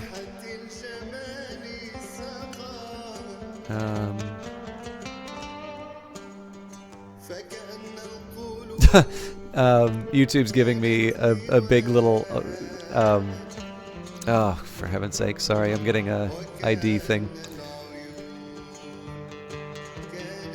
Yeah, no, it's a good point. So I'm actually kind of curious.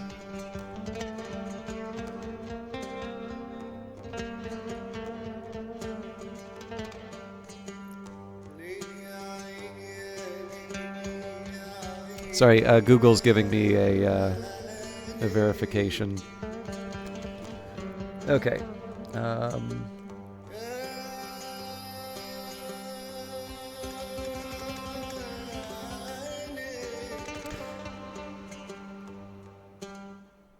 Okay, so looks like November.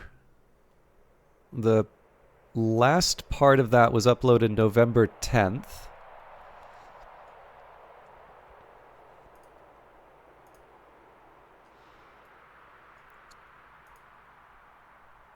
And oh wow, okay, it actually almost was a year. So September 30th, 2020 was the very first video for that. And then the final video for that playthrough was November 10th, 2021. So it was a little over a year there. I didn't appreciate it took that long. Okay. But yeah, so I will actually mention, if you want, you can actually pick what songs get played in the soundtrack for the game. I happen to like all the music, but you're right, some of it can be a little different. So part of this game is not just the sort of the battlefield and the capturing territory parts, but all of these people, like, these are people, right? You have these. All right, thanks a lot, Mad Dad, and we will catch up. Thank you again for your very generous donation. I appreciate it. But yeah, when it comes to your attention that Alexander has excelled in his tactics training, winning numerous commendations from officers. Alexander has clearly taken to his studies. It is time that he choose a vocation. So we can say he should focus on battlefield leadership and becomes a commander, or he should focus on unit tactics. So when he, if he is a commander, then if he has the same unit that is adjacent, he'll get a 20% bonus. And if he's flanking, he gets a 100% attack bonus. Alternatively, he could be a tactician. When he is attacked, he will counterattack during melee. And what is it? General, if leader, he does less damage but stuns the target for 1 turn. I think I'm going to do focus on battlefield leadership for reasons that will be apparent in just a minute.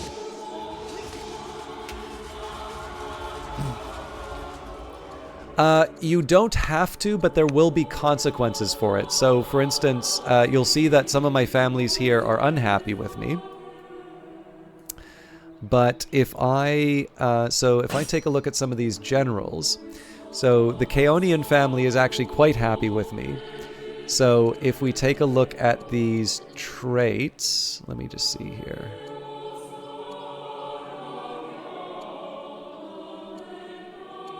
Yeah, pleased family will give a 5% bonus to the attacks, whereas here we've got the Argead family. Family's upset, so in this case they actually get a -5 performance. So there will be consequences if you don't actually do the ruler part of the job and make sure that all of the factions are happy. Now, because we have the opportunity to take Delphi, which I wasn't expecting, but you know what? I'll take what I can get. I'm gonna move this unit in.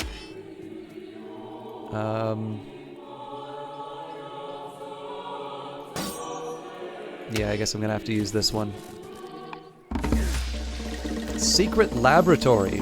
Soldiers ransacking the streets of Delphi have uncovered a secret laboratory operated by Athenian scientists. Chaos reigns and there is little time to explore the facility.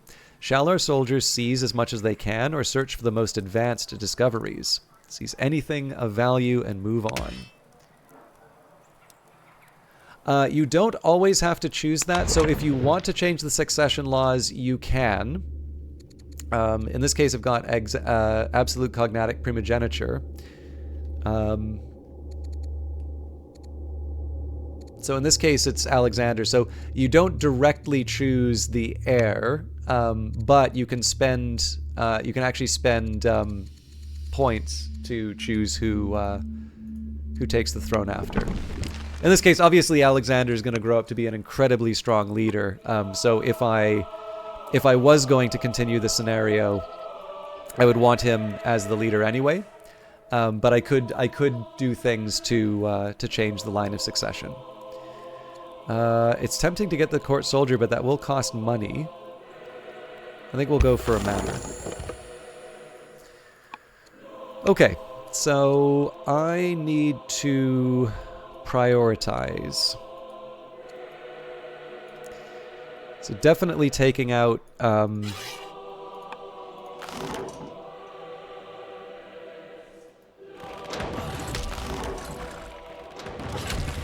we're taking out these enemy units as a priority.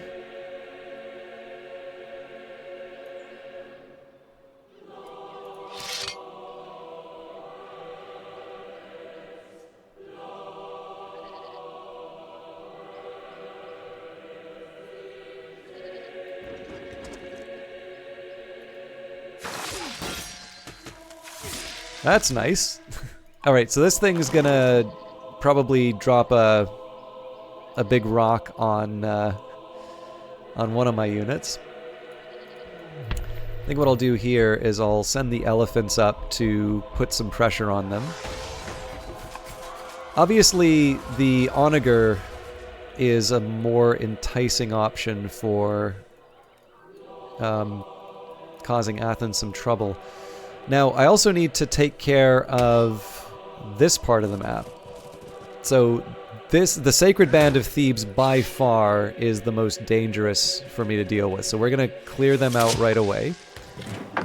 Ooh, we get to rout. How do you like them apples?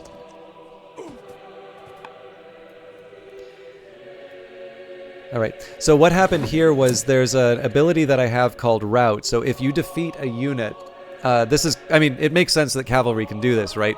If you take out a unit, you move ahead and you actually get another attack, but only if you take out the enemy unit. So the idea here is that you use your either your archers or your frontline units to weaken up the enemy front lines, and then you send your cavalry in to sort of roll up the rest of the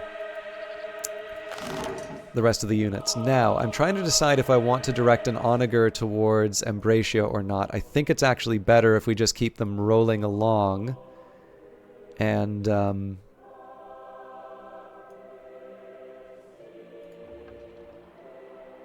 Yeah, so I can't throw a stone over a mountain. I do kind of want to space these out, but I think I'm creating some danger for this unit. Okay.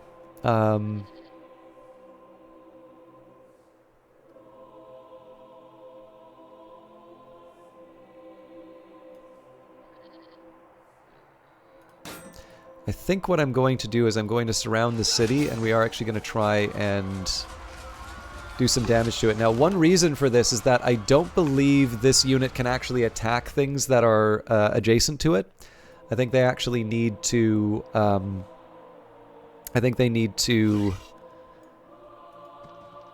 target 2 or more tiles away. Now, there are limits to that. I can't...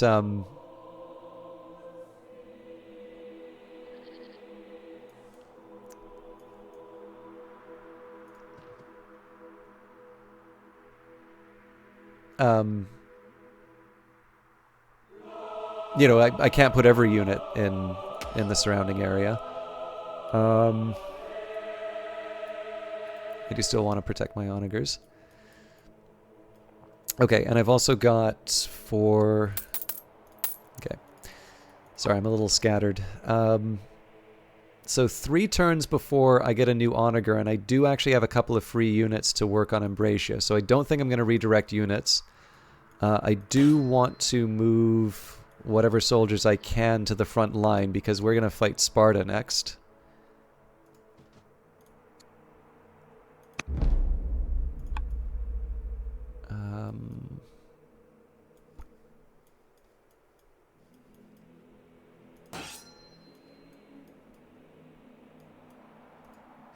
Okay, that's as good as we're going to get.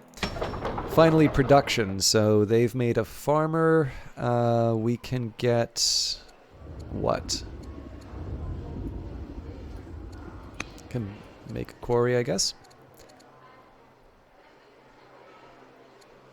Yeah, we'll end the season. Alright, so that sort of sucks that happened. Like I said, I was a little worried that I was hanging this unit out to dry, and it does turn out that's what happened. But we are still reasonably strong, and we're also close. Jesus. We were reasonably strong. The import and export business. Oligarch Meligar the Younger strides into your chambers late one evening, his cloak waving behind him. I've heard simply the best news. You're familiar with Byzantium. Well, the city has been growing like grass, and they're looking to expand their industries. I thought I'd clue you in and see if you wanted to invest in one of our little ventures. As he lays out the details for the various operations, you've decided to support which operation. So I have a few options here. Unfortunately, I am short of money, so there's going to be... kind of costs either way. So I could say expedite the approval of horses on military grounds. I can support the discover. Oh yeah, no, silver will allow me to make more money. So support the discovery of silver, and I will provide capital. Still going to work on our main objectives.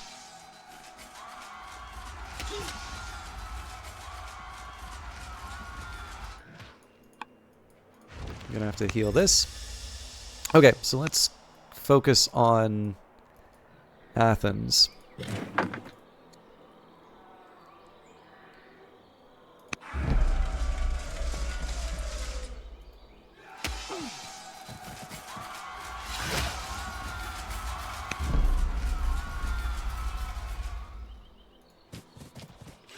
So again, we don't have the siege unit that we would want, but I'm doing the best with what I've got. Now, the big question here is what can I do to try and get an edge against these enemy units? Because they do have us in a little bit of an awkward spot here. This is a pretty good opportunity to spike the horse. Yeah, I mean, there's not a whole lot extra for me to do, so...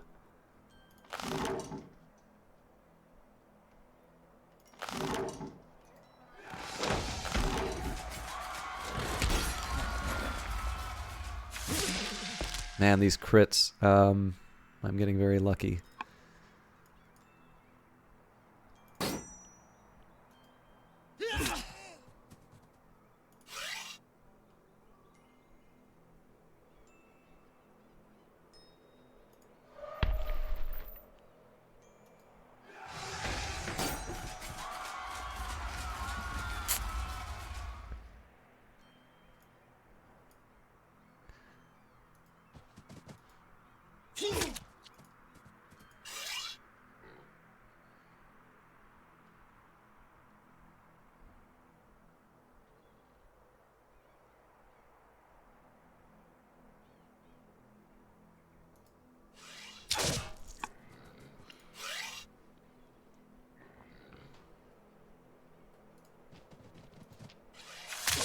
This is like a perfect place to do a bunch of damage with that Onager, but... okay.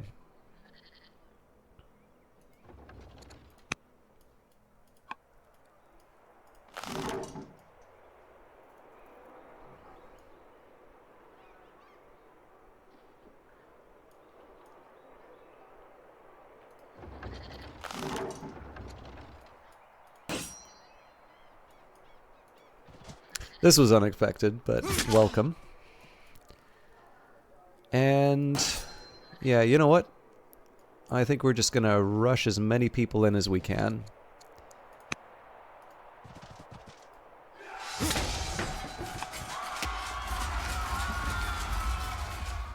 So if I force march again, I pay a lot to do it. But this definitely keeps the pressure on the Athenians. I need to have at least one unit to finish capturing Delphi. And I actually can convert some of this into orders.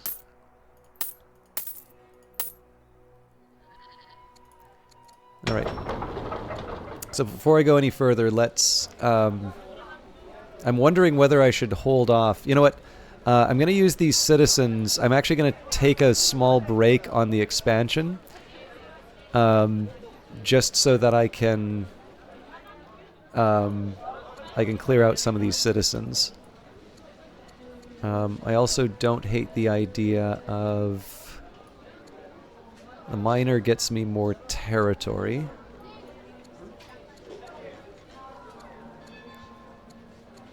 I think I probably should go for the farmer here.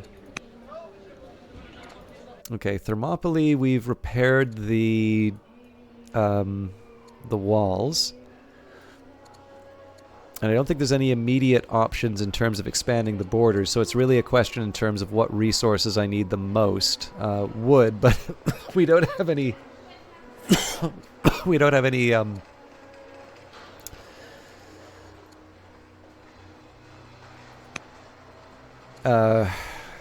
lumber mills in that area. Okay, Trika. We've got another cavalry unit. Clearly, I need to be doing more with my... Eesh. Right. I need to be doing more with my workers, but we're in the middle of a war. Alright, Oedipus Tyrannus. I'd really love to read this, but I know I've been struggling with reading, so I'm going to skip the text. I will just mention, Costas, though, one thing I really like about Old World, and Civilization does something similar. If you click on this link, this will actually take you to the Wikipedia page. In this case, it's Oedipus Rex. But essentially you have... the game, both games make an effort to sort of have you, if you want to learn more about the history of whatever you're reading, it does give you these opportunities, which is one of the reasons why I originally got into the game.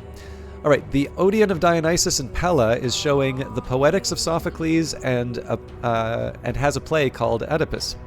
Shall we put on our own adaptation in Thermopylae? So let's not show plays about sons killing their fathers, or show it, but let's stick to Homer's version in the Odyssey. I do like the idea of Philip getting more wisdom. Excuse me.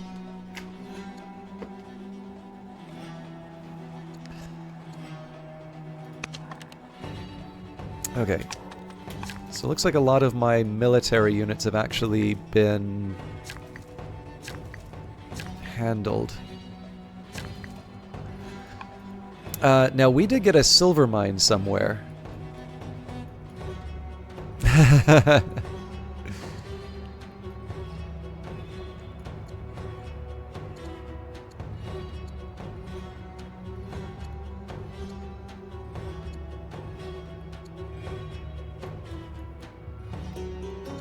I thought there was a map where you could see certain resource types.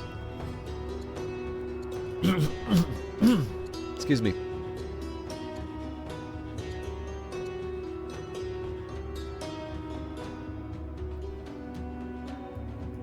Okay, so gold, wheat.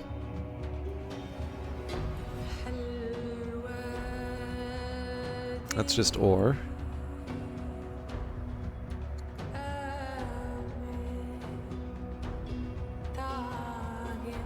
We spent a bunch of money on it. Oh, there's the silver. Alright. So 48 a season doesn't fully get us out of the debt, but we do, however, have an opportunity to finally build some groves. Okay. It's an incomplete turn, but we are in fairly good shape. The walls have fallen. They don't have that many units, so even if we lose one or two, Ambracia is going to be the big question mark. But I think things are going well against the Athenians, and I think we have a reasonable expectation to finish things off with the Thracians soon as well, which means I'll be able to direct my attention towards the Spartans. I really like keeping my units in the open, apparently.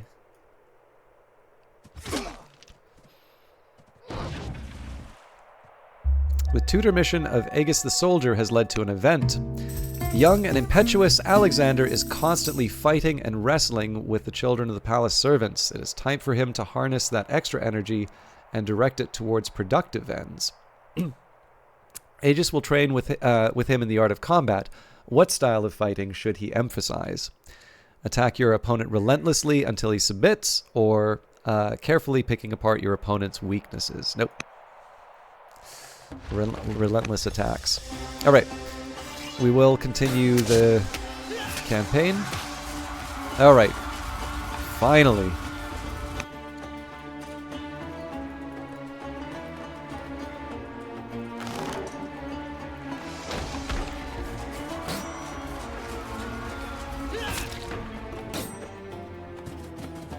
Oh, I'm mad. You know what?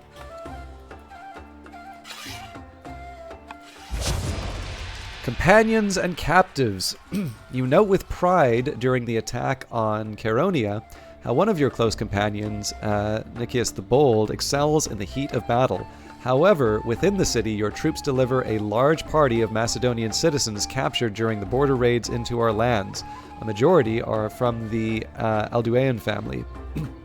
Time is of the essence, so we can only handle one of these matters. So, these people are beneath contempt. Instead, I will reward my valiant companion Nicias. Tempting. We must prepare a celebration for our people. Military matters can wait, or nonsense. I'm sure we can manage both. Okay, I love this.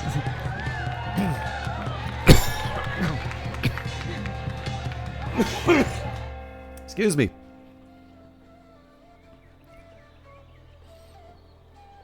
A festival is held in celebration of the freed people of Chaeronea as they embark on their new life under Macedonia.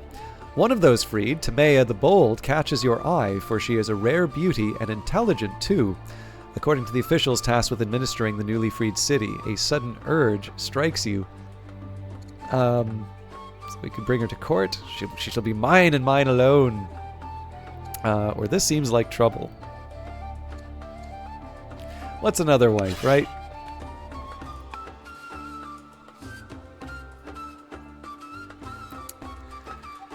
Alright.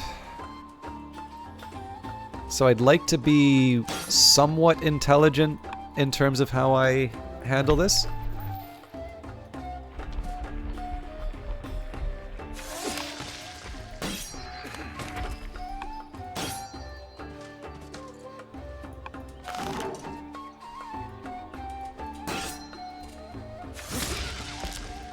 Okay, another devastating crit.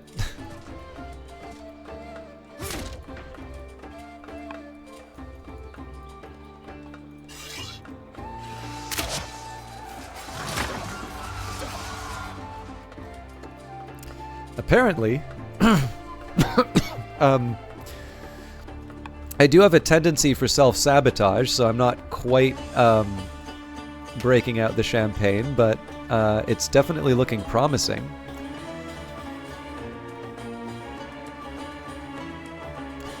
So I think one of the first things I want to do is actually run up some of the replacements.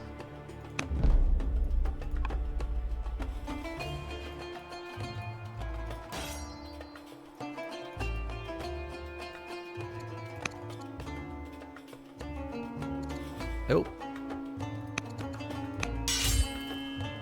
Alexander's on the field.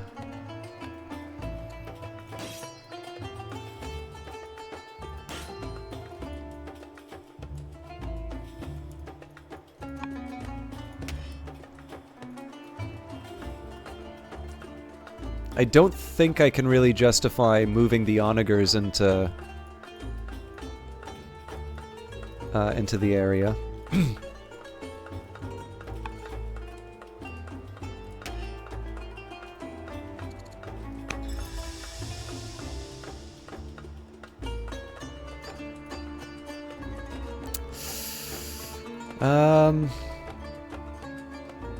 I think that's kind of it for what I can do with most of my units.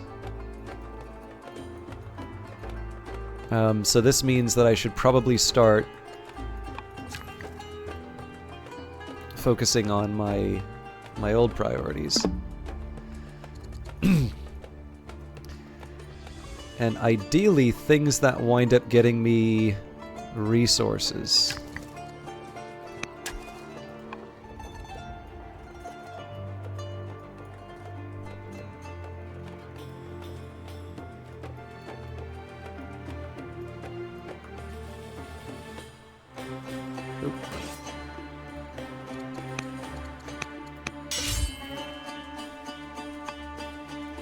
I mean, I suppose if I have something left over, we can move these up. I also have a lot of training left, so...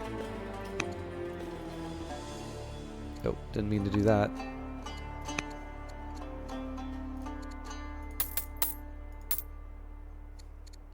I'm gonna have to sell something for... Oh yeah, Phantom Brigade's actually been on Steam for a while now, and it's gotten a couple of big updates. They've added boss fights now, so definitely one to add to your wish list if you don't have it already, or just outright pick it up. I mean, I'm not gonna cry if brace yourself, get some more support. All right, let's promote where we can. Also, I need to make sure that we're rallying the troops still. Okay.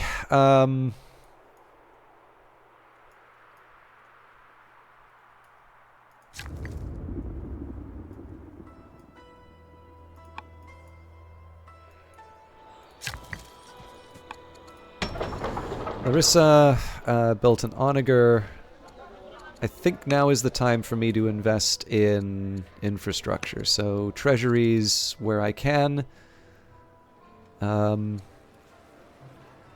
have room for citizens. This time I think we'll do another festival to keep the unhappiness at bay. Treasuries. Select timber. A small group of naturalists near Philippi say that they have been felling trees and carving the timber into usable wood for the city. They are requesting that an area of forest near the city be allocated for a permanent lumber mill where trees can be selectively harvested. Sounds swell? Incorporate their methods into the current forestry program, or I'd like to keep a closer eye on the work being done around Philippi. Let's say that sounds swell. A visitor from the east. Courtiers gossip about the arrival of a noted scholar and philosopher from the Far East, a man who went into self-exile rather than serve a dishonorable lord. Yeah, no, that's completely fair.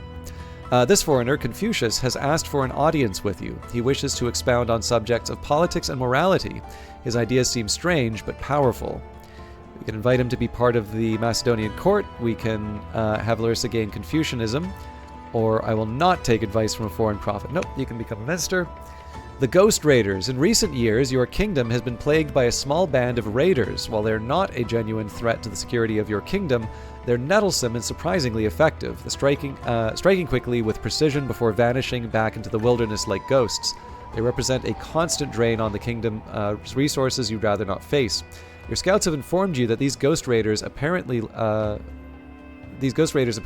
by a fierce warrioress, are planning another attack. How do you want to respond?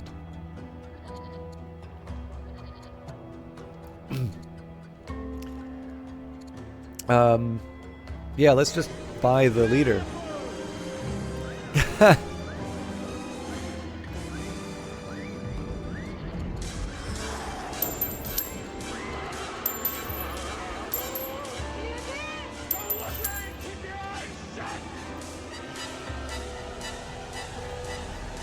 Welcome to the nettlesome and surprisingly effective Lord Gloom. I do apologize, I'm sick, but for those of you who are looking for someone who isn't sick, who streams, I've been enjoying Lord Gloom's Magic the Gathering streams, and not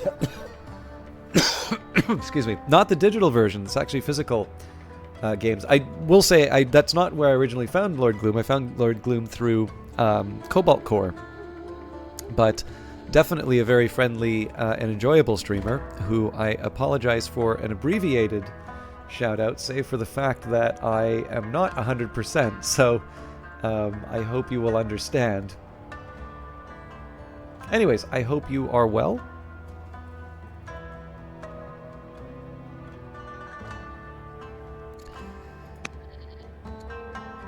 New court soldier Lanke has joined your court. Her experience in matters of war will keep Macedonia safe.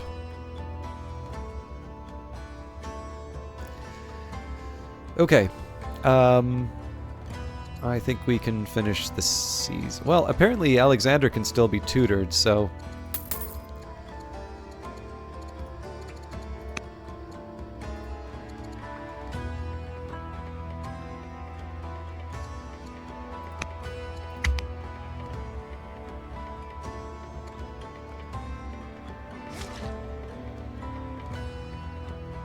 I'm not fancying this elephant's chances.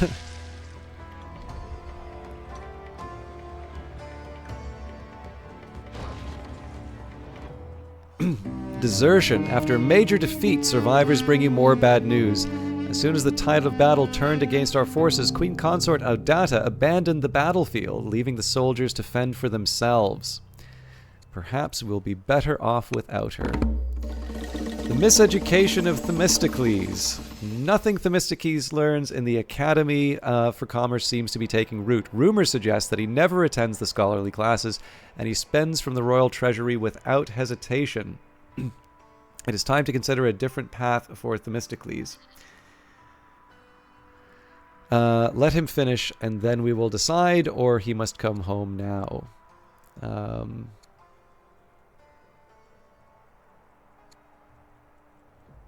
Yeah, send him home. Fall of Eumolpius. We have seized Eumolpius, a settlement that has existed so long that nobody knows what culture founded it. When the despicable Persians first invaded Greece, they seized this whole region, and Eumolpius was Persian for the last 140 years. Odrysian kings of Thrace have ruled here. Their rule ends now. Eumolpius has everything it takes to one day be a great city, except a proper name. As a Macedonian city, it should not retain its barbarian name, and it is only fitting that the city be renamed after you. It should grow into one of the finest cities of Macedonia. From Olympus to Byzantium, with Macedonia having control of Philippi and Philippopolis, the Thracians can no longer meaningfully resist. Whether they choose to submit or continue futile fighting is of no great importance. Macedonia has expanded, and the road to Byzantium is now clear. One day, this area will be the westmost region of Macedonia as we conquer Persia. That time is not now. We will still need to secure our hold over Greece. Now we can focus on the south.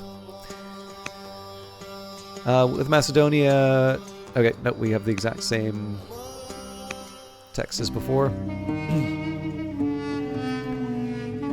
Troubled companion. Your favorite companion, General Nicias the Bold, reluctantly elevated to general, seems troubled of late. Drunken escapades do little to lift his mood until one evening he professes to be in love with General Nicesipolis of Pella. He wishes to marry her and asks for your blessing, despite the obvious issue that Nicesipolis does not love him, but rather you, or so you hope. Whom do you love more, General Nicias the Bold or General Nicesipolis of Pella, and how will you respond to his request?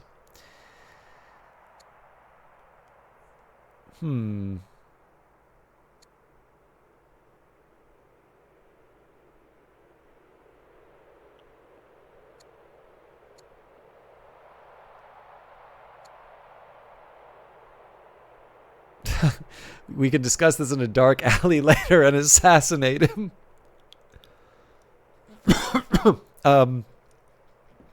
Sorry, I don't mean to blast into the microphone. It's just a little... I'm a little cramped where I am right now. Okay, so I guess the thing is, it doesn't really say what the catch is with her, so...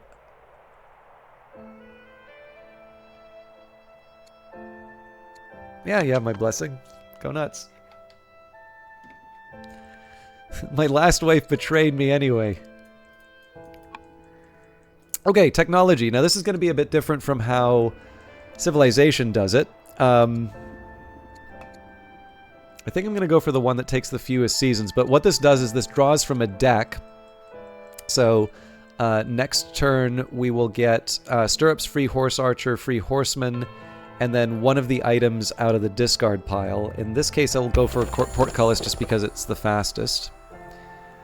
I'm going to take... Excuse me. I am going to move people up on the front because we do want to turn our attention here. I'm also going to want to use this ship soon. Okay. So we still want to take 4 Athenian cities.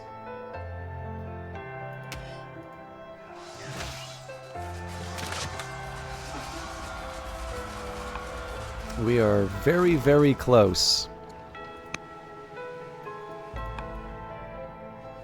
There can only be one true Assyria. Where did this come from?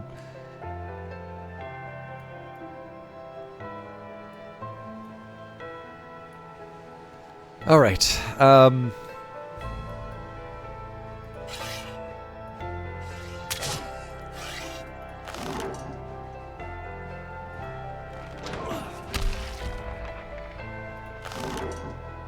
Can't throw rocks that far.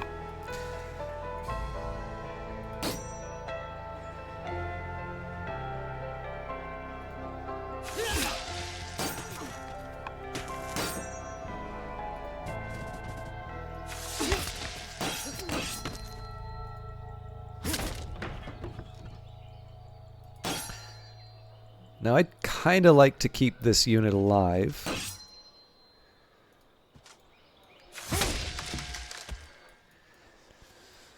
Okay, so I'm going to take a minute to just sort of regroup. If I can move a unit up, I will.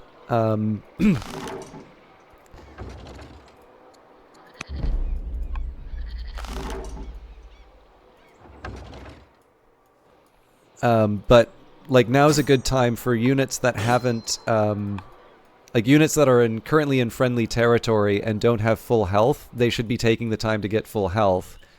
And then for the units that are already at full health, then we'll move them up.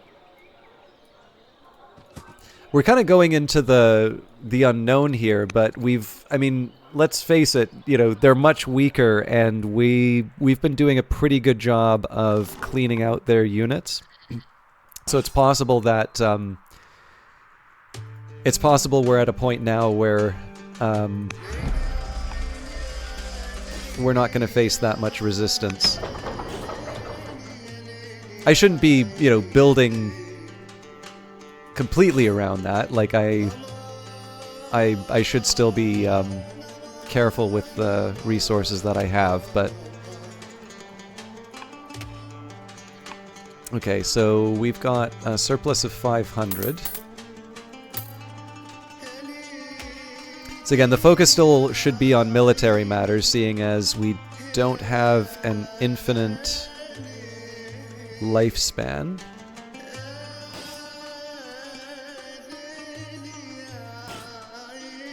Okay, Dodona. I think we're at the point here where I need to be investing more in my cities. All things being equal. I mean, if I don't have the citizen, I don't have the citizen. Philippi, we've got the farmer. We need the treasury. Gotrin.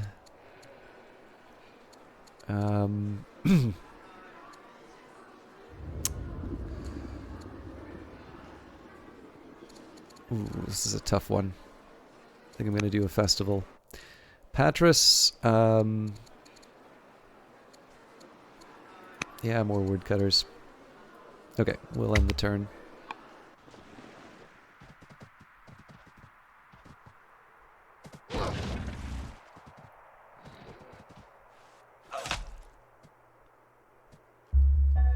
Deeply affectionate and prone to passionate gestures, General Alcibiades of Aigai is a hopeless romantic. King Philip the Invincible has recovered and is no longer poisoned, and have rallied the military, resulting in higher morale and discipline. Not long left. You walk the gardens together with Alexander, discussing the future of Macedonia. Once Macedonia controls all of Greece and secures the borders, the time will come to invade Persia by land and by sea to end that evil empire once and for all. You expect to be next to Alexander on the front lines, commanding the victorious troops. Passing past a small altar dedicated to Apollo, you inhale the odor of herbs burning in the, sorry, I don't know how to pronounce this, Thymaterion, and the world before your eyes grows distant and dark as you feel an overwhelming divine presence. You hear no words, see no Moira, but are filled with certainty that your time on this mortal world is drawing to an end. Whatever else you seek to accomplish, you do not have much time left. The strange feeling passes, and Alexander does not seem to have noticed anything. He asks about the best naval routes to invade Persia, and you carry on with the conversation between a current conqueror and a future one. I will not fight my fate, but I will make the most of the time that I still have. Okay, so I think I'm reasonably certain that we'll be able to beat Athens, although I am also looking to take on the Spartans as well. With the city of Delphi under your control, you go and visit the famous oracle in person. Pythia speaks to you and gifts you with knowledge of your own future, coming from the god Apollo himself. You have celebrated many victories, and there are many more to come. With silver spears, you may conquer the world. All of Greece will know you as a great warrior, but the fame of your son will exceed even yours. He will strike down those whom all Greeks hate, but you, brave Philip, will not live to see his finest years, because Thanatos will take you to the underworld before you grow old. Pythia has given me a lot to think about. Okay, so, first of all, we want to... Well, the best for me to do, actually, is to take them on like so, and then we can heal the archers again. Still healed... Excuse me, the boat.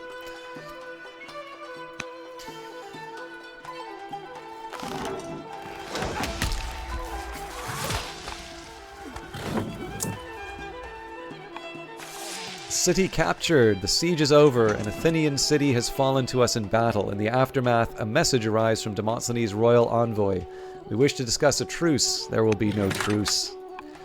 So part of that is also just because I do want to pick a fight with Sparta, and the Athenian cities are in the way. So, let's focus on that goal.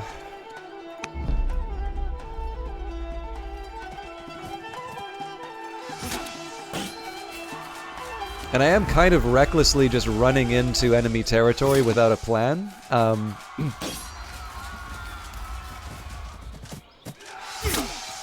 we might actually have... Sorry, I'm going to do slightly differently. I might actually have the strength to be able to pull it off.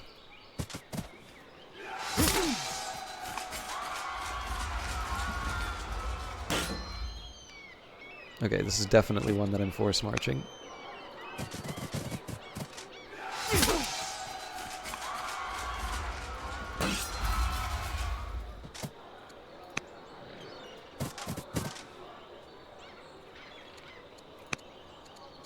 Should have put Alexander on this one. Okay, so we haven't quite captured it yet, but that's a mighty fine spot to be in.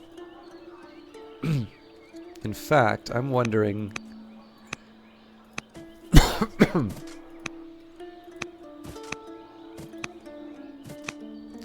I'm thinking I can do a little bit better in terms of my strategy here.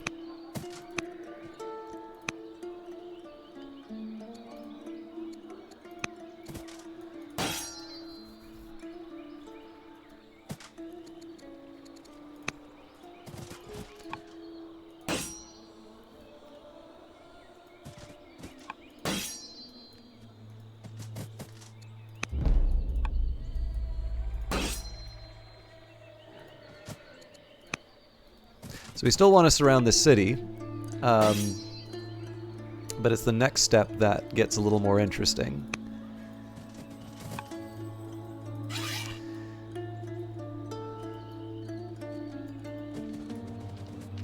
Okay, looks like the archers don't contribute that much, it turns out.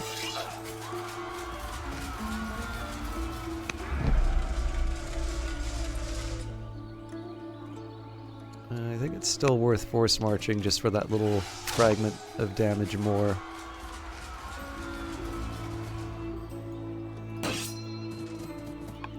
Okay, so what I want to see here is, in terms of the total damage that we do,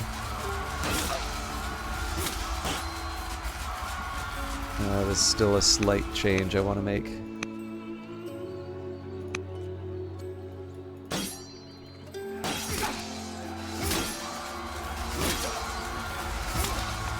Yeah, not quite enough.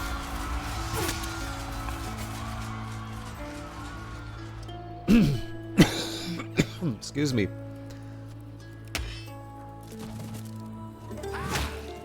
So obviously there's enemy units hanging around here. I can't just take this completely for granted.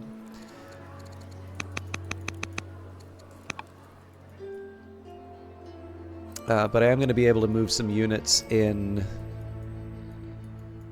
to help. So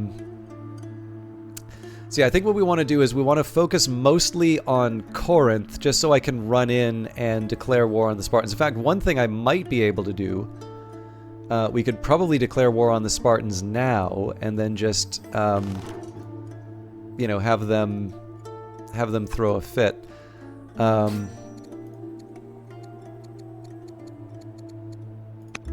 But here's what I am going to do. Let's move the artillery as close as I can. We've got 600 to work with here.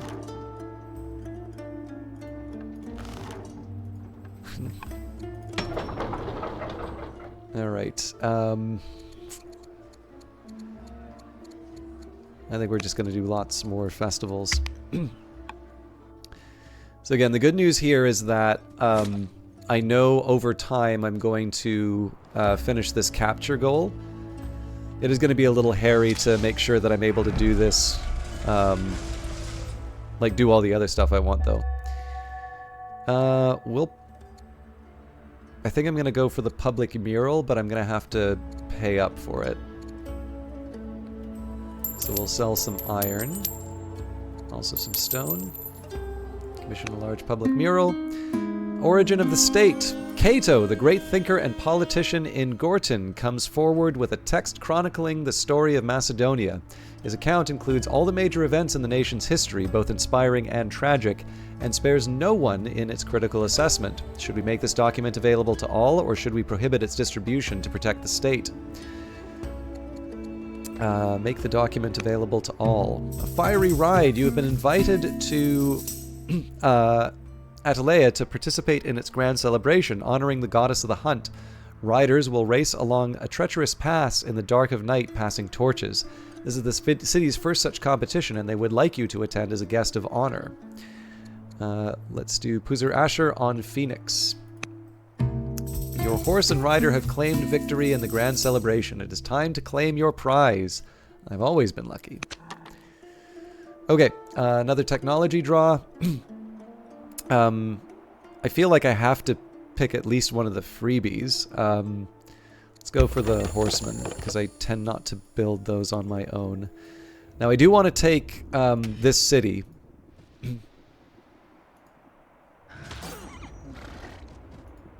A crumbling prison stands in the Thracian settlement. Scores of soldiers and citizens from Macedonia have been languishing here for years, most believed dead by their loved ones. Their release calls for celebration. Let them return to their families. Okay, so we're going to move the settler when the time comes, but right now we need to clear out the riffraff.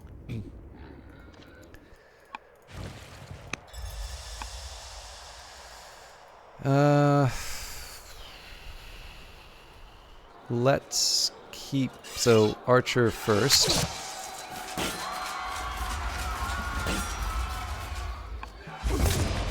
Acquired tastes. After breaching Thebes, our troops seized the works of great Athenian philosophers that had been collected over the decades. What shall we do with them?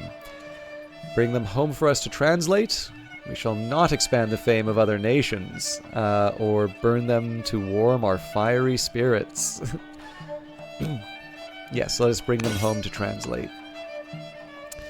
Okay, now at this point, I have... Like, the world is my oyster, so I think what I'm going to do... Excuse me. I'm going to direct some attention to Corinth.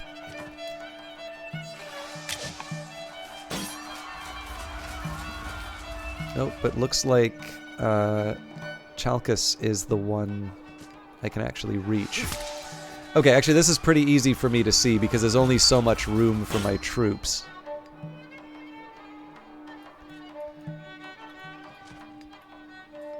Oh, what am I saying? I've got Athens to take.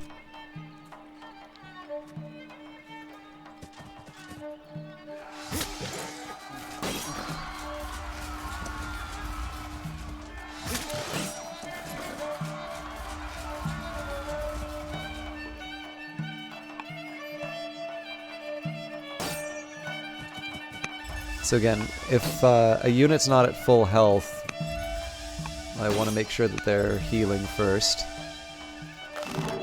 But we definitely want to get the siege equipment moving. In fact, it's the sort of thing I might be willing to do a force march for, but I'm going to resist the temptation to do that. What I am going to do, though, is declare war on the Spartans. The court awaits your command. Shall we declare war on Sparta? The court is rather enthusiastic at the prospect, as we have reason to believe Sparta has a weaker army than our own. Okay, so repair all the damage. Trika. They built a miner. We don't have any other citizens left, and I'm trying to get the economy under control, so let's get a festival for you. Treasury for you.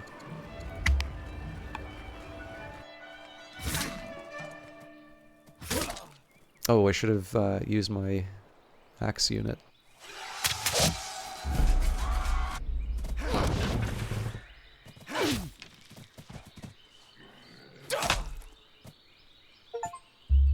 You've completed the goal. Capture 4 cities from the Athens and their allies. No more orations. An Athenian envoy arrives in Aigai to formally announce the Athenian alliance recognizes Macedonia as the leader of all Greek people. They're promising excuse me, to fully cooperate with us and to do their part as we prepare for an expedition to Persia. You know, of course, that there has been no change of heart. The Athenian alliance is not surrendering out of respect for you. It is surrendering because of the realization that your armies are unstoppable. You have dealt the Athenians heavy blows throughout Boeotia and crushed the combined forces near Chaeronea. The possibility of an Athenian revolt in the future remains, which did in fact happen, by the way, but at least now their lands are just an extension of Macedonia. The orations of Demosthenes were no match for our spears. So, seeing as we're now forced into peace, it looks like, it's actually just as well that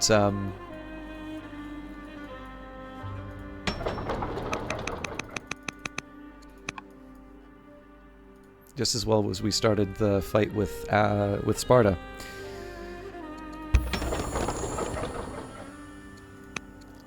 Definitely building treasuries where I can.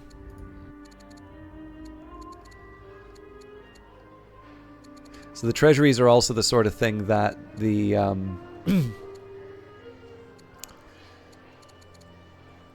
we're still short on food, so I think we're going to build a farmer here.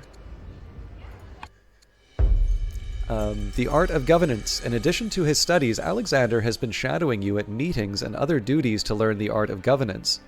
You are trapped in a lengthy and dull meeting with a delegation of elders from Thermopylae who are requesting that a governor be appointed to oversee the city.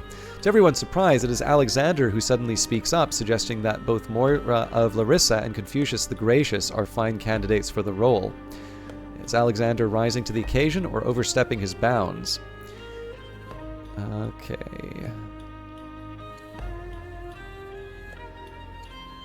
Say Moralia would make a good governor. The Age of Heroes. As you ride at the head of the triumphal march in Aigai, your battle-hardened soldiers march to the cheers of the jubilant throng. General Alcidas, the commander, and General Nicosipolis of Pella ride beside you, their martial countenance the envy of kings and the backbone of your army's morale. Does she still love me out of curiosity? She does. Let us seize the moment, my king. It is truly an age of heroes. Let history echo with tales of our valor. So let the ages ring with our legend. Extra courage, becomes fierce and besieger, or I will not be remembered as the cause for so many deaths. And we get a ton of science for that. Let's be remembered for our legend. Alright. Want to clear out the barbarians. Shouldn't be that hard. Still healing this, although we are going to want to allow people to get on the boat soon.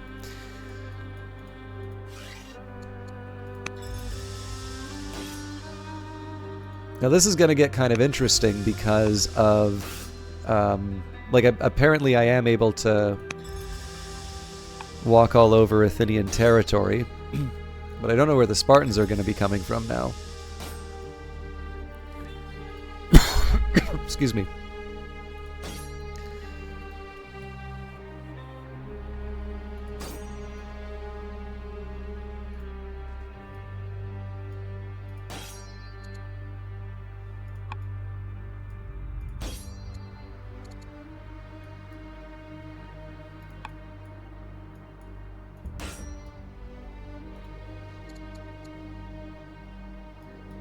Oh, we still need to capture Thebes.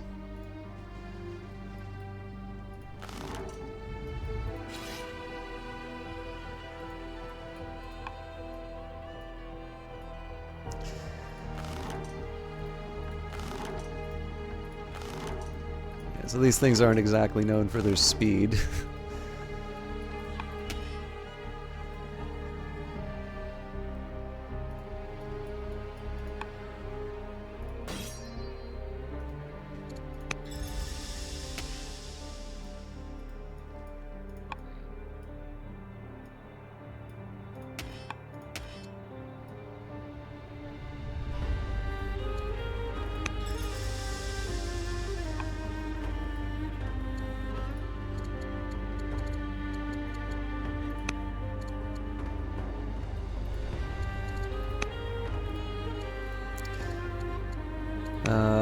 I think we still want to rally troops as Philip.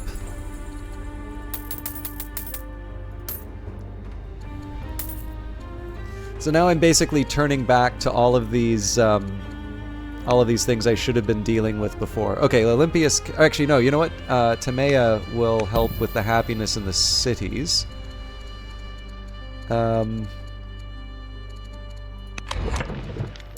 Take a professional army, which will cost us money, or volunteers, which will cost us civic. I can definitely handle the loss of the civics. Excuse me. And let's assign some governors. So first thing I'm going to do is sort them by culture level.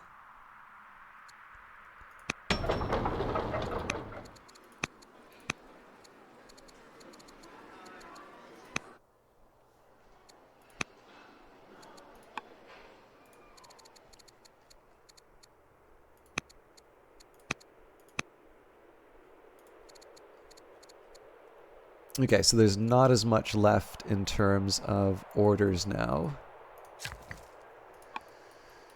So it's money and food. So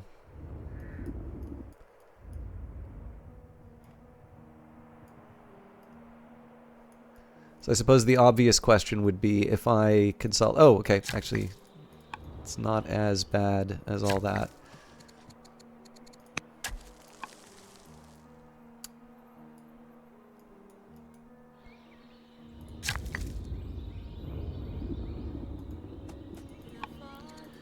Alright, Thermopylae. I'm reluctant to add an Elder Philosopher because we need to hoard food. I think I'll make a forum, though. Okay, so basically, the only thing that I really need to do is take out the Spartans. Governor Aristone of Delphi never seems to keep her word and is now known to be deceitful. However, one of my...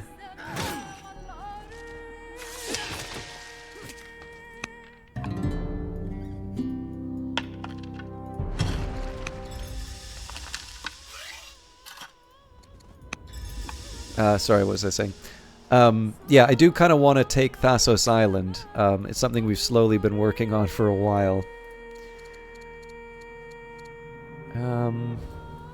Okay. So I think my best option here, honestly, is just to run into Spartan territory. Hello, guys!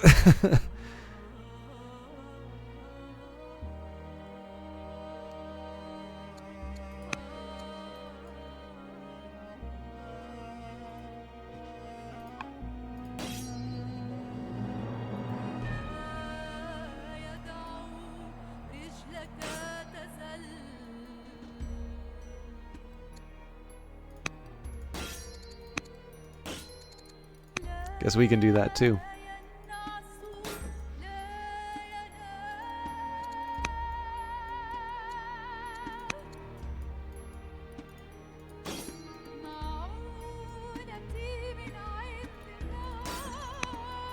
This unit I want to heal. I'm assuming if they want, they can just eat us alive.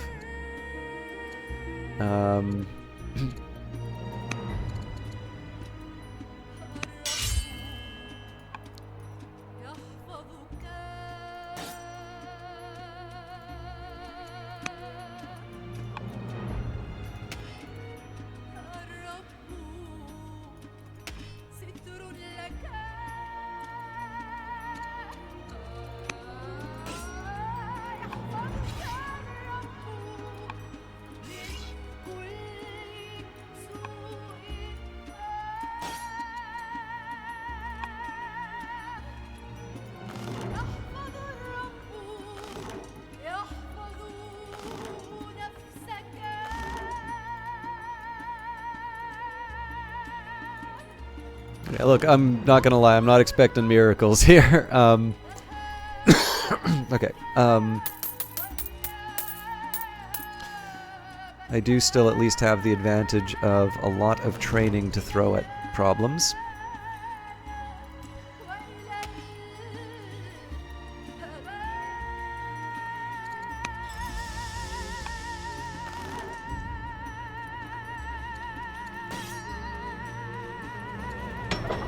Okay, Unexpected Onager is done. I'm gonna start, so I'll do a festival for some of these. Treasury for sure. Odea, definitely a treasury. Gortrin, treasury. Pella. Pella has a lot of investment it needs. Some more stonecutters doesn't seem to be... Actually, you know what? Shopkeeper.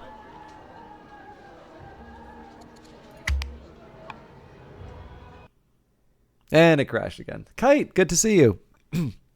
I'm sure you've noticed my voice isn't necessarily better, but I'm very happy to see you. For those of you who don't know him, Kite260 is someone I've known for a very long time on Twitch. Wonderful streamer, has been playing Kirby lately, and I actually had the great fun of playing the Outlast trials with him over the weekend. I don't know... He's very nice. He says that he likes playing it with me, doesn't necessarily have an interest in playing the game on his own, which makes me kind of feel bad that he owns it. Excuse me. Simply because obviously, you know, you want to enjoy the games that you own. But he is a lot of fun to play with. He's somebody I'm actually always happy to see inside of the chat. And he's somebody who's been very supportive of a lot of broadcasters that I like. So he's all-around good guy. I just want to make sure you get your money's worth. Yeah, no, I agree. I mean, Outlast Trials is definitely a game that is designed for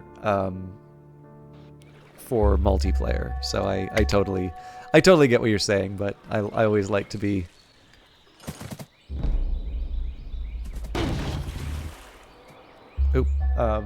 stereotypically apologetic. General Alcibiades of Aigai, being superstitious, believes in many strange and mysterious things. Devoted to his faith, Governor Philotas is now pious. The tutor mission of Lanky the Soldier has led to an event, and you've... excuse me, rallied the military, resulting in higher morale and discipline.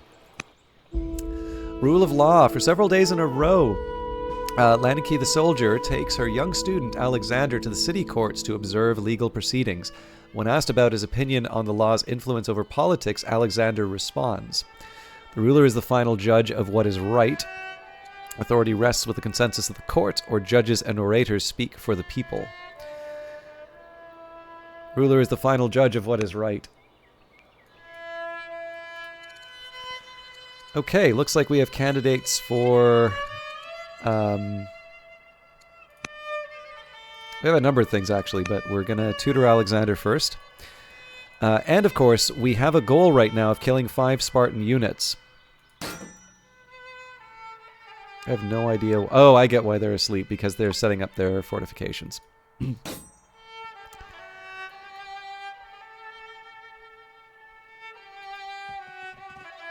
Aha.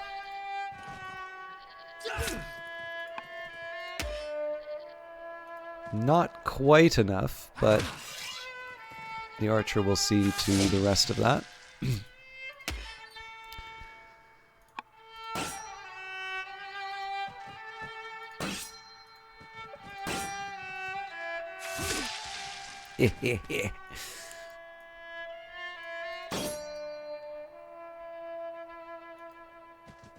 Ooh, I don't think I'm ready for that. I know I'm completely cheating when it comes to the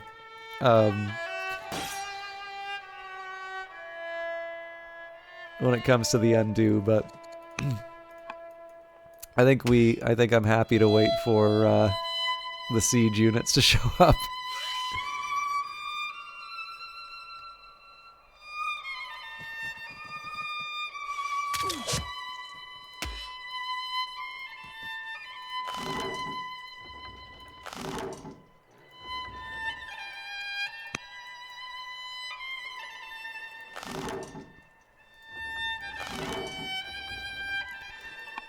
So, Kate, I'm not sure how much do you know about the Spartans? I feel like you'd be an expert on this. You're kind of a modern-day Spartan, I think.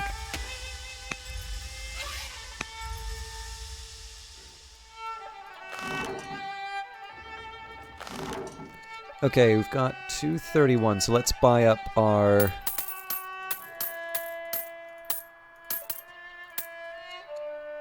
Buy up our new orders. Let's rally the troops. Still waiting to capture Thebes. I feel like I should be able to cross the water with this onager next turn, so we won't get jammed up by the Athenian use. We actually don't have that many soldiers right now. Excuse me. And it looks like Alexander's slot was attacked. I think there was like a catapult that hit them. You tried the Spartan race? What does the Spartan race involve?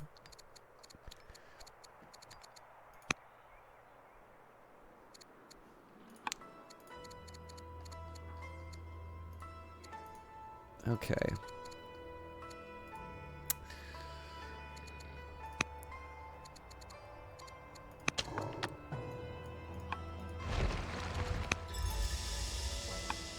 Oh dear, yes. We need to get our people ready for an invasion.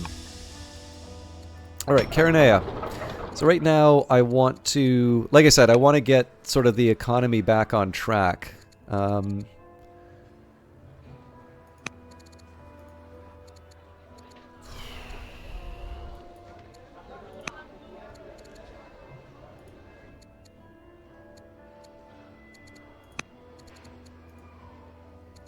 So essentially what this is going to mean is anything that I have a surplus of, or anything that gets me access to new resources, is the priority.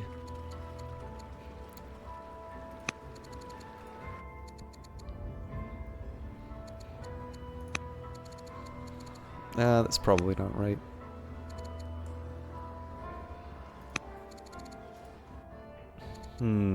Gardener for sure, even though it costs me food. I think I can live with the stonecutter. Promising student. A promising student has come to the attention of the leaders in Delphi. Such talent should be nurtured. What path should we encourage? Civil service work, poetic arts and performance, or hard labor? Poetic arts and performance. So yeah, even with superficial knowledge, guess who we're fighting?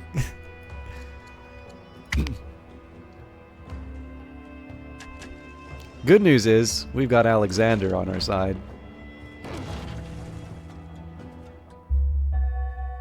General Arimbus of Heraclea takes deep pleasure in his own achievements. It is no lie to call him proud and science boom in Thessalonica.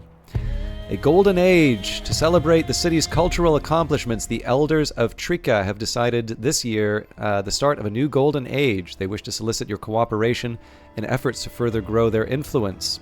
You can host a week of performances in poetry, recognize the contributions of the state, inspect the treasury for inefficient practices, or halt labor and feasting for festivals.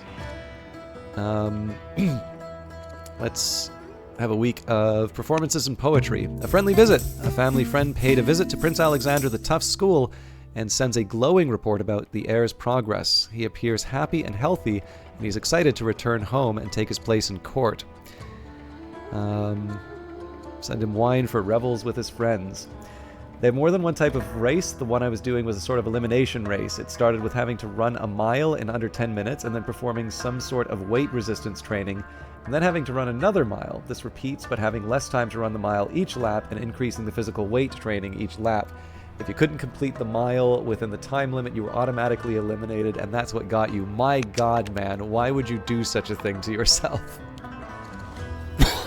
Now, I forgot to mention this when it first came up. These are...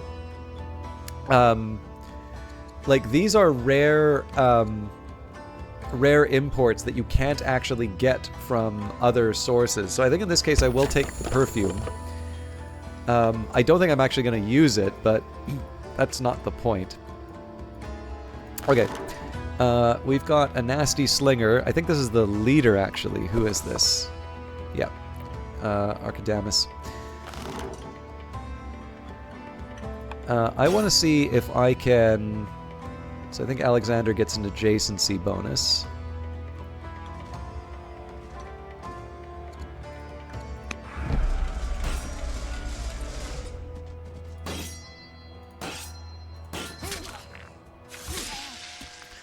A kill is a kill. That's...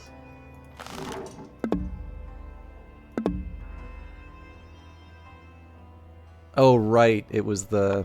Yeah, the leader's attack.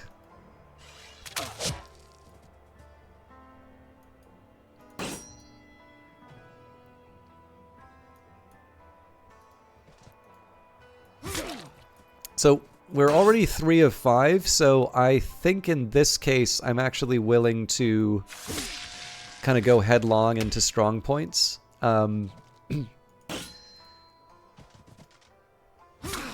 Simply because the odds are currently in my favor.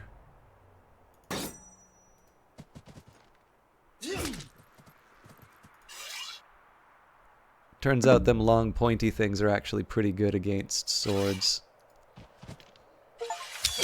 There we go. You have completed a goal, kill 5 Spartan units. Beating the unbeaten. You have done what neither Persia nor Athens could. You subdued Sparta. Something you'll do next time you do the race, Kite. Their soldiers have always won battles thanks to superior discipline and training. Spartans still excel at combat, but you have built an army that can match them in individual skill and unit cohesion. Once individual soldiers can match up to Spartans, it becomes possible to defeat them, as Sparta is a small city and cannot match the numbers of Macedonia. This conflict was perhaps never necessary, but it will greatly boost the confidence of your army, and know that they have bested the Spartans in combat. Even as we win, the skill and bravery of the Spartans can only be saluted. And I think that should be the end of the scenario, but we'll see. I mean, maybe they'll just have a brutal response, and now I have a war that I can't win on my hands. Okay, let's find a governor for... Excuse me.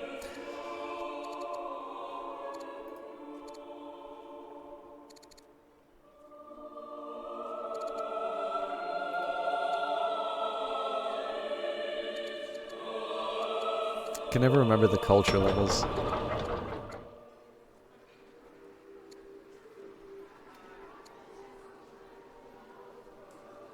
Weak, developing, strong, legendary, right. So developing is the higher one.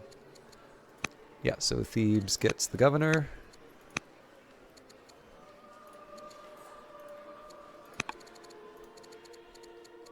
Everybody else has jobs.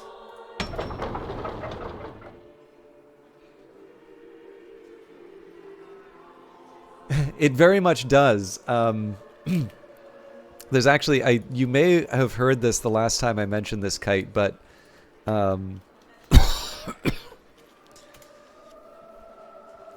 so here's the example that appeared in this scenario, but I'm reading from Wikipedia. A laconic phrase, or laconism, is a concise or terse statement, especially a blunt and elliptical rejoinder. It is named after Laconia, the region of Greece including the city of Sparta, whose ancient inhabitants had a reputation for verbal austerity and were famous for their often pithy remarks. A laconic phrase may be used for efficiency, as during military training and operations, for emphasis, for philosophical reasons, especially among thinkers who believe in minimalism, such as Stoics, or to deflate a pompous speaker. A prominent example involves Philip II of Macedon, this is me. After invading southern Greece and receiving the submission of the other city-states, he turned his attention to Sparta and asked menacingly whether he should come as friend or foe. The reply was neither. Losing patience, he sent the message: "If I invade Laconia, I shall turn you out." Spartan Ephors again replied with a single word: "If." Philip proceeded to invade Laconia, devastate much of it, and eject the Spartans from various parts.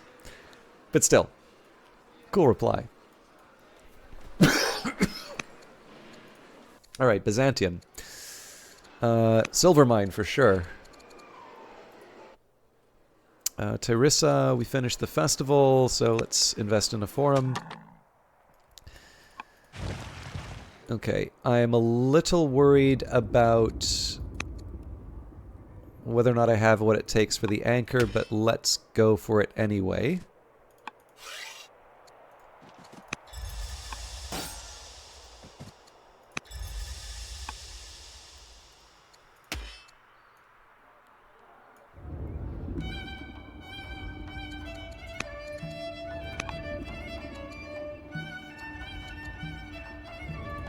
Yeah, you know what? Let's keep beating them up.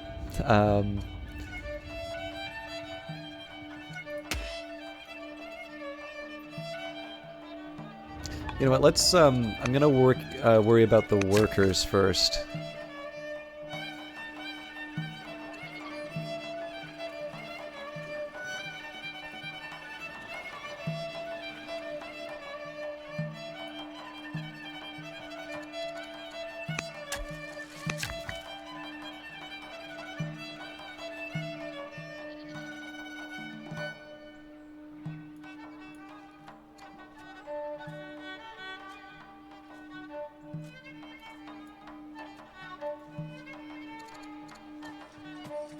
Oh, hang on. The amphitheater should go near the omelet. I guess it's a town now.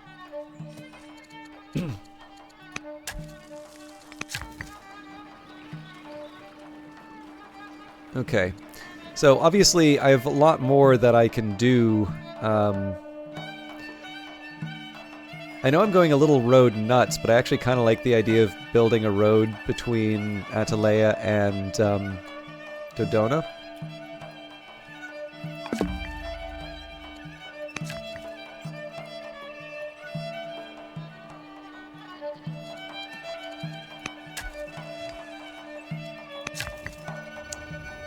I think these folks were going to build quarries.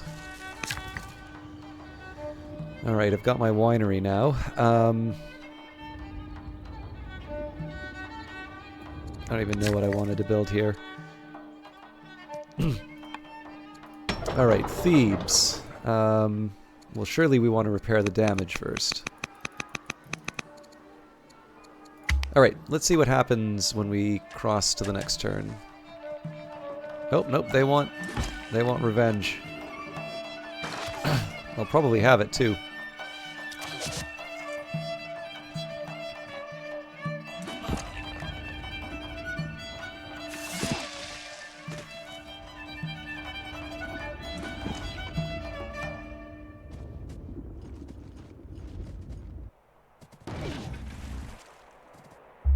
You've rallied the military, resulting in higher morale and discipline.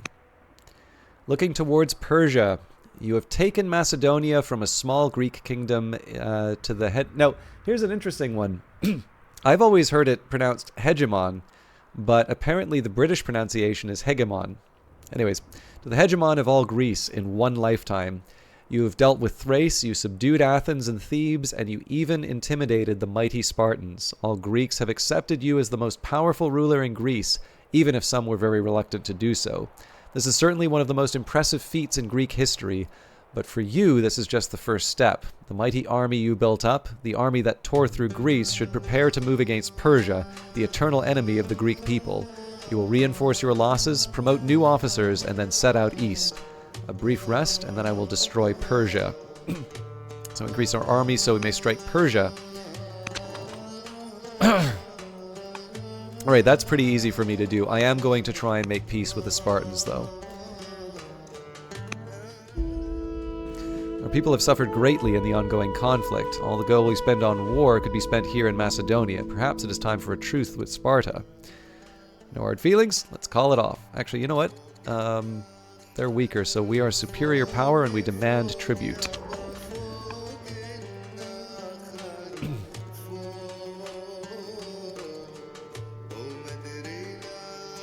And I think I will go for... It's recommending cartography. Yeah, harbor's good for my money troubles. Excuse me. Okay, I've got my quarries down. Oh yeah, no, sorry. Military matters first.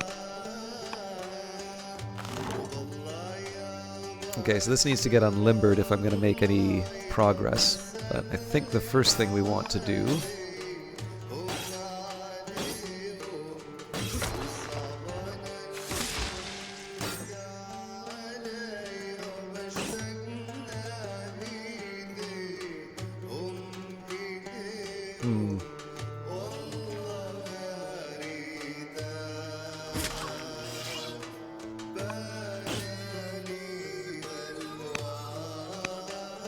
Let's get Philip in there. Yeah.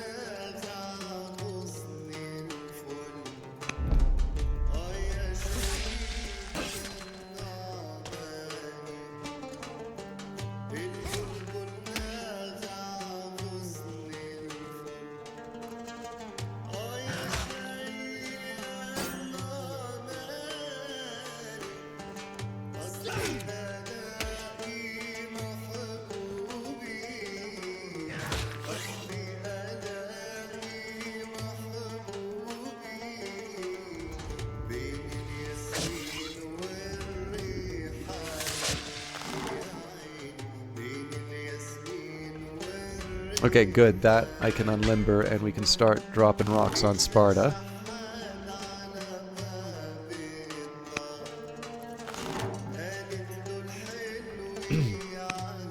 This one I can also start using on enemy units.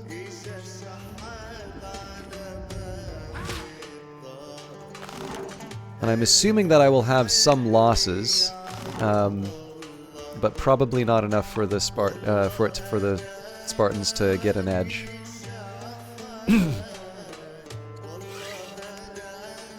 Okay. Game's pretty clear on more ships and men, so...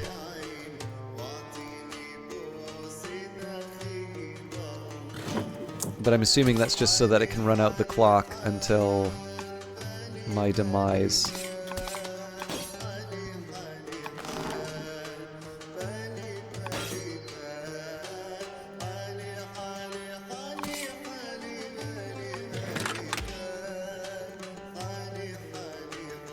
Okay, I want the strongest unit I can get barreling through. So unfortunately, I don't have any space for anyone else.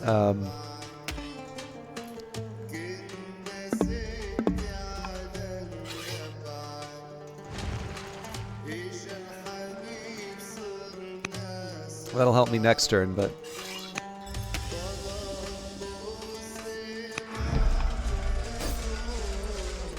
Oh, I didn't appreciate I had another unit.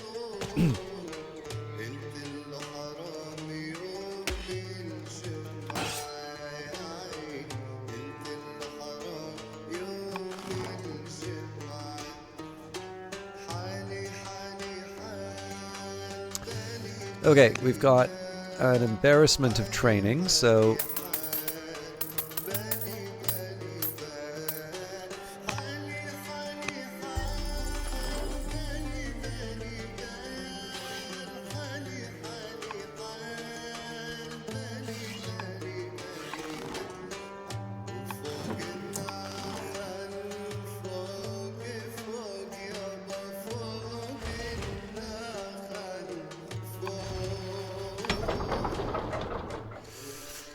Oh boy.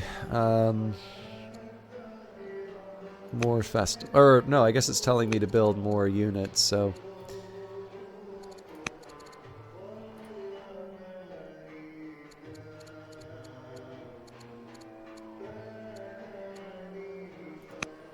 Definitely a woodcutter there.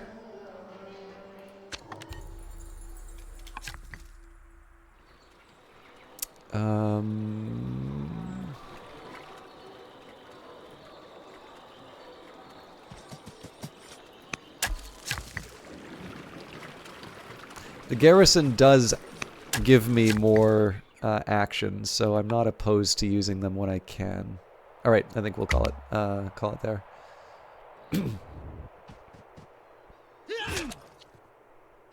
I expect we'll have some losses. I'm just expecting that we will be able to take out more of them than they take us out.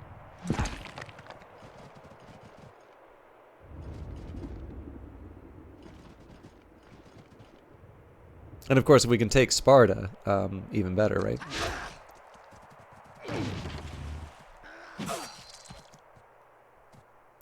Deeply affectionate and prone to passionate gestures, Governor Hephaestion of Ambracia, governor of Thebes, is a hopeless romantic. So it ends. You have been spending much time in the company of Prince Alexander the Tough, sharing with him your plans on how to invade and defeat Persia. After one of the meetings to discuss strategy, you walk out into the courtyard to greet new officers assembled there. You only manage to take 2 paces forward as Pausanias, one of your bodyguards, plunges his knife into your ribs. As you collapse to the marble floor, you catch a glimpse of Alexander leading the chase after the fleeting Pausanias. Your assassin will not live long, as your other guards will kill him, but you will die without knowing that. The last thing you see in this world is Queen Consort Olympias, her expression a mystery. As she watches her husband die, she looks as if she is very worried, but not for you. I can die in peace, for I know that my son will finish what I started. Macedonia has won a conquest victory. Achievements. Unfinished business when Philip... Oh, let me see what it says here. So unfinished business, win Philip's scenario. Here's the Aegean 3. Philip's bronze crown, complete the main victory goals as Philip. Philip's silver crown, complete 2 optional victory goals as Philip. Philip's golden crown, complete all of the optional victory goals as Philip. If then, subjugate Sparta. I am the Archon now, subjugate Athens. I think that's it for today's achievements. Conquest victory. You look out over the banners of your assembled army. Thousands of proud Macedonian faces look up to you. No one remains who opposes you. No one is left to fight. It is time for you and your army to return home as heroes of the old world. Something tells me that was not quite on brand for the scenario, but if we want to see the history...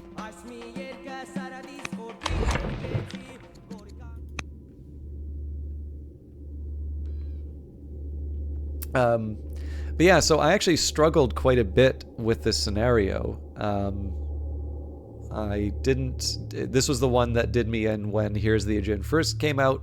I think I took 2 other tries.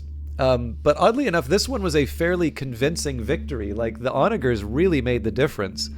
The fact that I... Sorry. The fact that I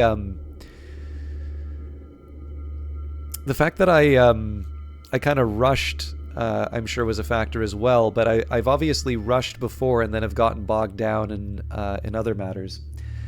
Now, I don't know if Costas is still around, but this is one of the nice things about any 4X game, is you do actually kind of get to see a map of what the world looked like at various stages. This one I think is going by event as opposed to year. But I don't know, I always like to see a little bit of an account. Generally, I'm happiest when I see whatever color my faction was turn into a big blob and move out. But what I'm most looking forward to, and what I think Vesper Fortune is going to be looking forward to, is having now completed our time as Philip II. This was the dress rehearsal for the conquests of Alexander. So I'm obviously not... I'm not at the peak of my my health, but I do think it would be kind of neat to show what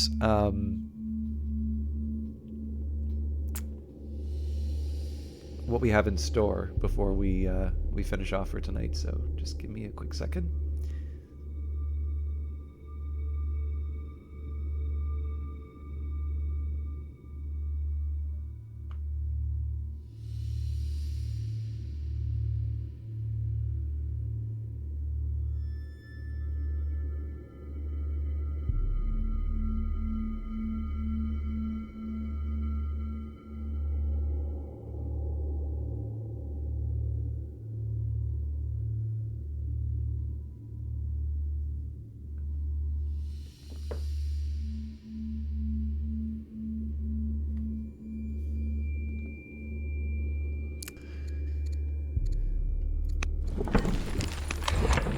National wealth, 17,856. Rank 2, so Sparta had more than us.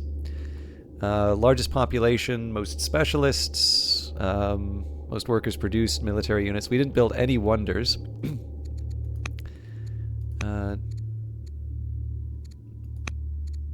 Growth, civics, training, culture. I'm just kind of interested in seeing. So yeah, it looks like Athens was outdoing us with culture until we. Oh yeah, I basically said, "Screw happiness. We're gonna take over the world." Yeah, the economy's still in the toilet.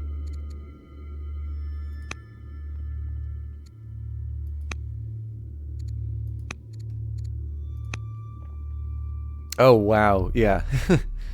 Again, I'm assuming this is largely the onagers, but that there's no question in terms of those.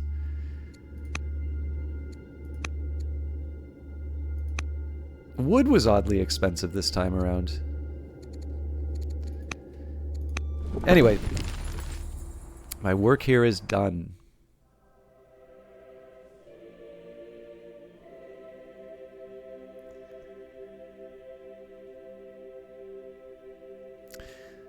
So we did the Battle of Marathon, which was the prologue on land and sea, ending the invasion. So this is, excuse me, was it Salamis? Nope.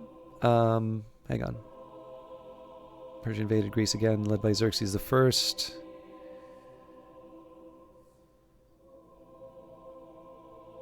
Oh, it's several set-piece battles. Okay. Rise of Macedon is the one that we just finished. So, Queen Olympias, Intrigue and Lies. Philip's rule of Macedonia and his plans to invade Persia were cut short when Philip was assassinated by his bodyguard Pausanias. The motive for the assassination is subject to debate, but it has profound effect on history as it immediately put Philip's son Alexander on the throne. Once Alexander was left to wage war in Asia, power struggles ensued in Greece. In this scenario, you play as Queen Olympias, Philip's widow and Alexander's mother. You will engage in politics and spycraft to keep your grip on power and support Alexander as you face opposition from the Athenian orator Demosthenes and from Antipater, a former friend with his own political ambitions. The scenario is focused heavily on events. The choices you make will have significant effect on how the story develops. Several gameplay aspects also work differently. It is recommended that you take a moment to read the rules in-game first, the first time you play this scenario. The time period when scenarios 4 and 5 take place overlaps, so the two scenarios can be played in either order. So I am kind of interested to see how Queen Olympias works. You've got Demosthenes, Pericles, and Alexander as your difficulty options. But I think the one that I know Vesper is most looking forward to, Megas Basileus, Philip's rule of Macedonia and his plans to invade Persia were cut short when Philip was assassinated by his bodyguard, Pausanias. Philip was succeeded by Alexander, who set out to do what his father never did and conquer Persia. Alexander was a general of unparalleled skill with the greatest ambitions. This scenario starts as Alexander departs Greece and sails to Persia, accompanied by Alexander's most trusted generals, Hephaestion, Parmenion, Seleucus, Ptolemy, and Lysimachus. You will go from the first battles on Persian soil all the way to the ultimate victory over Persia. The time period when scenarios 4 and 5 take place overlaps, so the two scenarios can be played in either order. And finally, Diadochi, I think it's Diadochi, dividing the empire. The year is 301 BCE, 22 years after Alexander the Great died in Babylon. There's no obvious successor, so many generals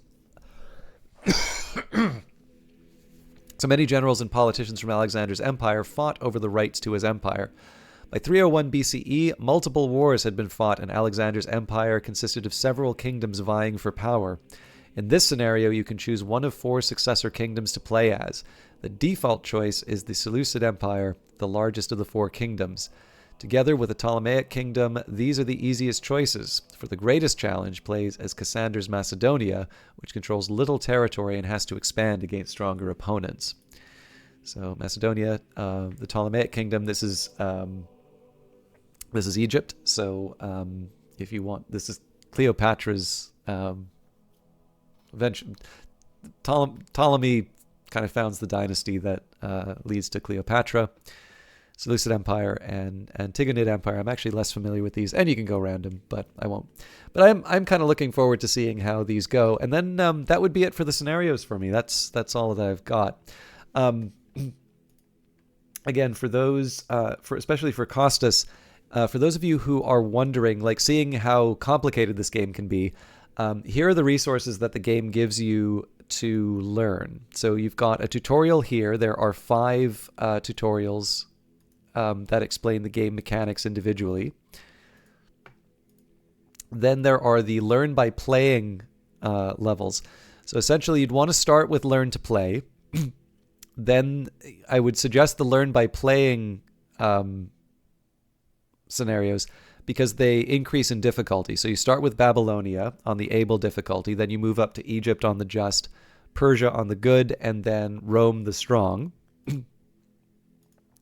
If you want to just jump in and play the game like as a standard, you would pick a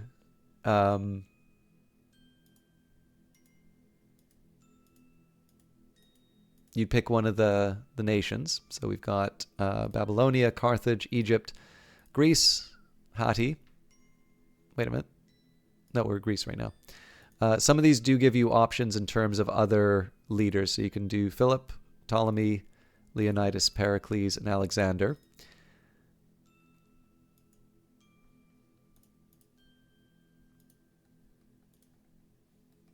I'll maybe just try setting this up. So let's say if we went first Cyrus.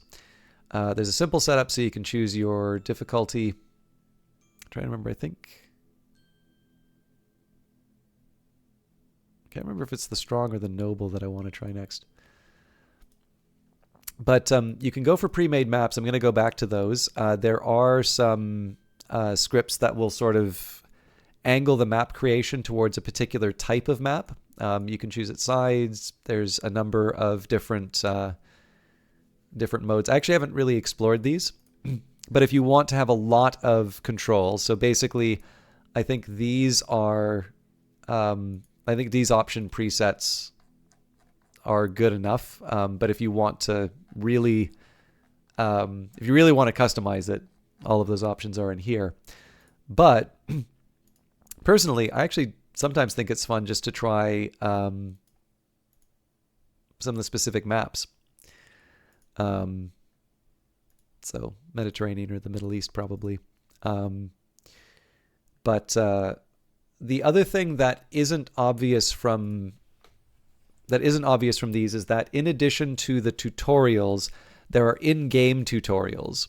So you can have the option to get it to basically sort of tell you, okay, if you want to do, this is what orders do, or, hey, you can use this character to try and negotiate trade. Do you want to do that for free to see what it's like? So in game, the first time you do certain actions, it'll give you some tooltips if you want. And on top of it, there is an in-game encyclopedia. So again, the best way to do it is usually just to mouse over something. And if you want, you can hold shift, or you can also click. But basically, it's nested tooltips. So, if you say, let me actually give a prop. So it's like, okay, my character's a diplomat. What does that mean? So they can serve as a governor or an ambassador, bonuses to family opinions, bonuses to foreign and tribal leader opinions. There are a number of different factors going on here. But let's say, okay, charisma, right? Charisma increases civics. Well, what do civics do? Cities produce specialists in projects using their civics. Unused civics go into the global stockpile, et cetera, et cetera. So you could say, okay, so, I want a diplomat if I want to take a break, if I want to sort of rebuild my my nation, maybe after a big war. Not only will I be able to use those civics to build greater infrastructure, but I'm going to, I'm going to be able to keep the rivals happy, which means they're going to be less likely to invade my nation. But that would be very different from the way that I was playing as Philip, where, okay, if I don't achieve all of my goals, Philip dies and I lose. So in that particular case, I wouldn't necessarily want a diplomat character. I would want a different archetype. And you're like, okay, well, click on archetypes. What happens here. And it says, you can have one of several archetypes. I believe there should be...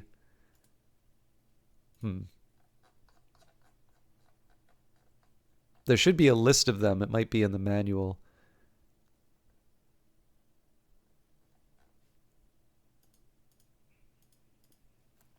Anyways, there's a lot. Oh, here we go. Archetypes. So builder, commander, diplomat, hero. Hero is quite a strong one. But the game definitely gives lots of...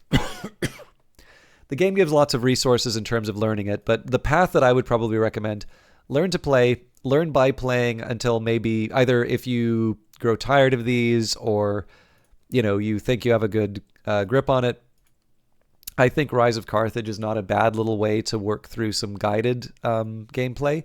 But alternatively, maybe what you just want to do then is hit new game and go into the, play something without the training wheels. But obviously, it is up to the individual to decide what the best course of action is. But as you can hear, I may or may not have made a good choice by streaming Old World tonight. I definitely didn't want to. I don't know. Like there's a lot of reasons for me to, to not want to stream or to not to want to skip today. I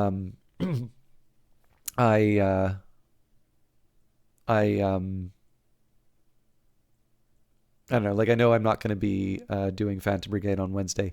I will try to be back for Friday for Cyberpunk. Again, a lot of this is going to rest on my ability to get some rest, and I'm already late for turning in. I still have a couple things I need to do before I finish for tonight. So my expectation is I will be back for Friday, and it will take a lot to pull me away.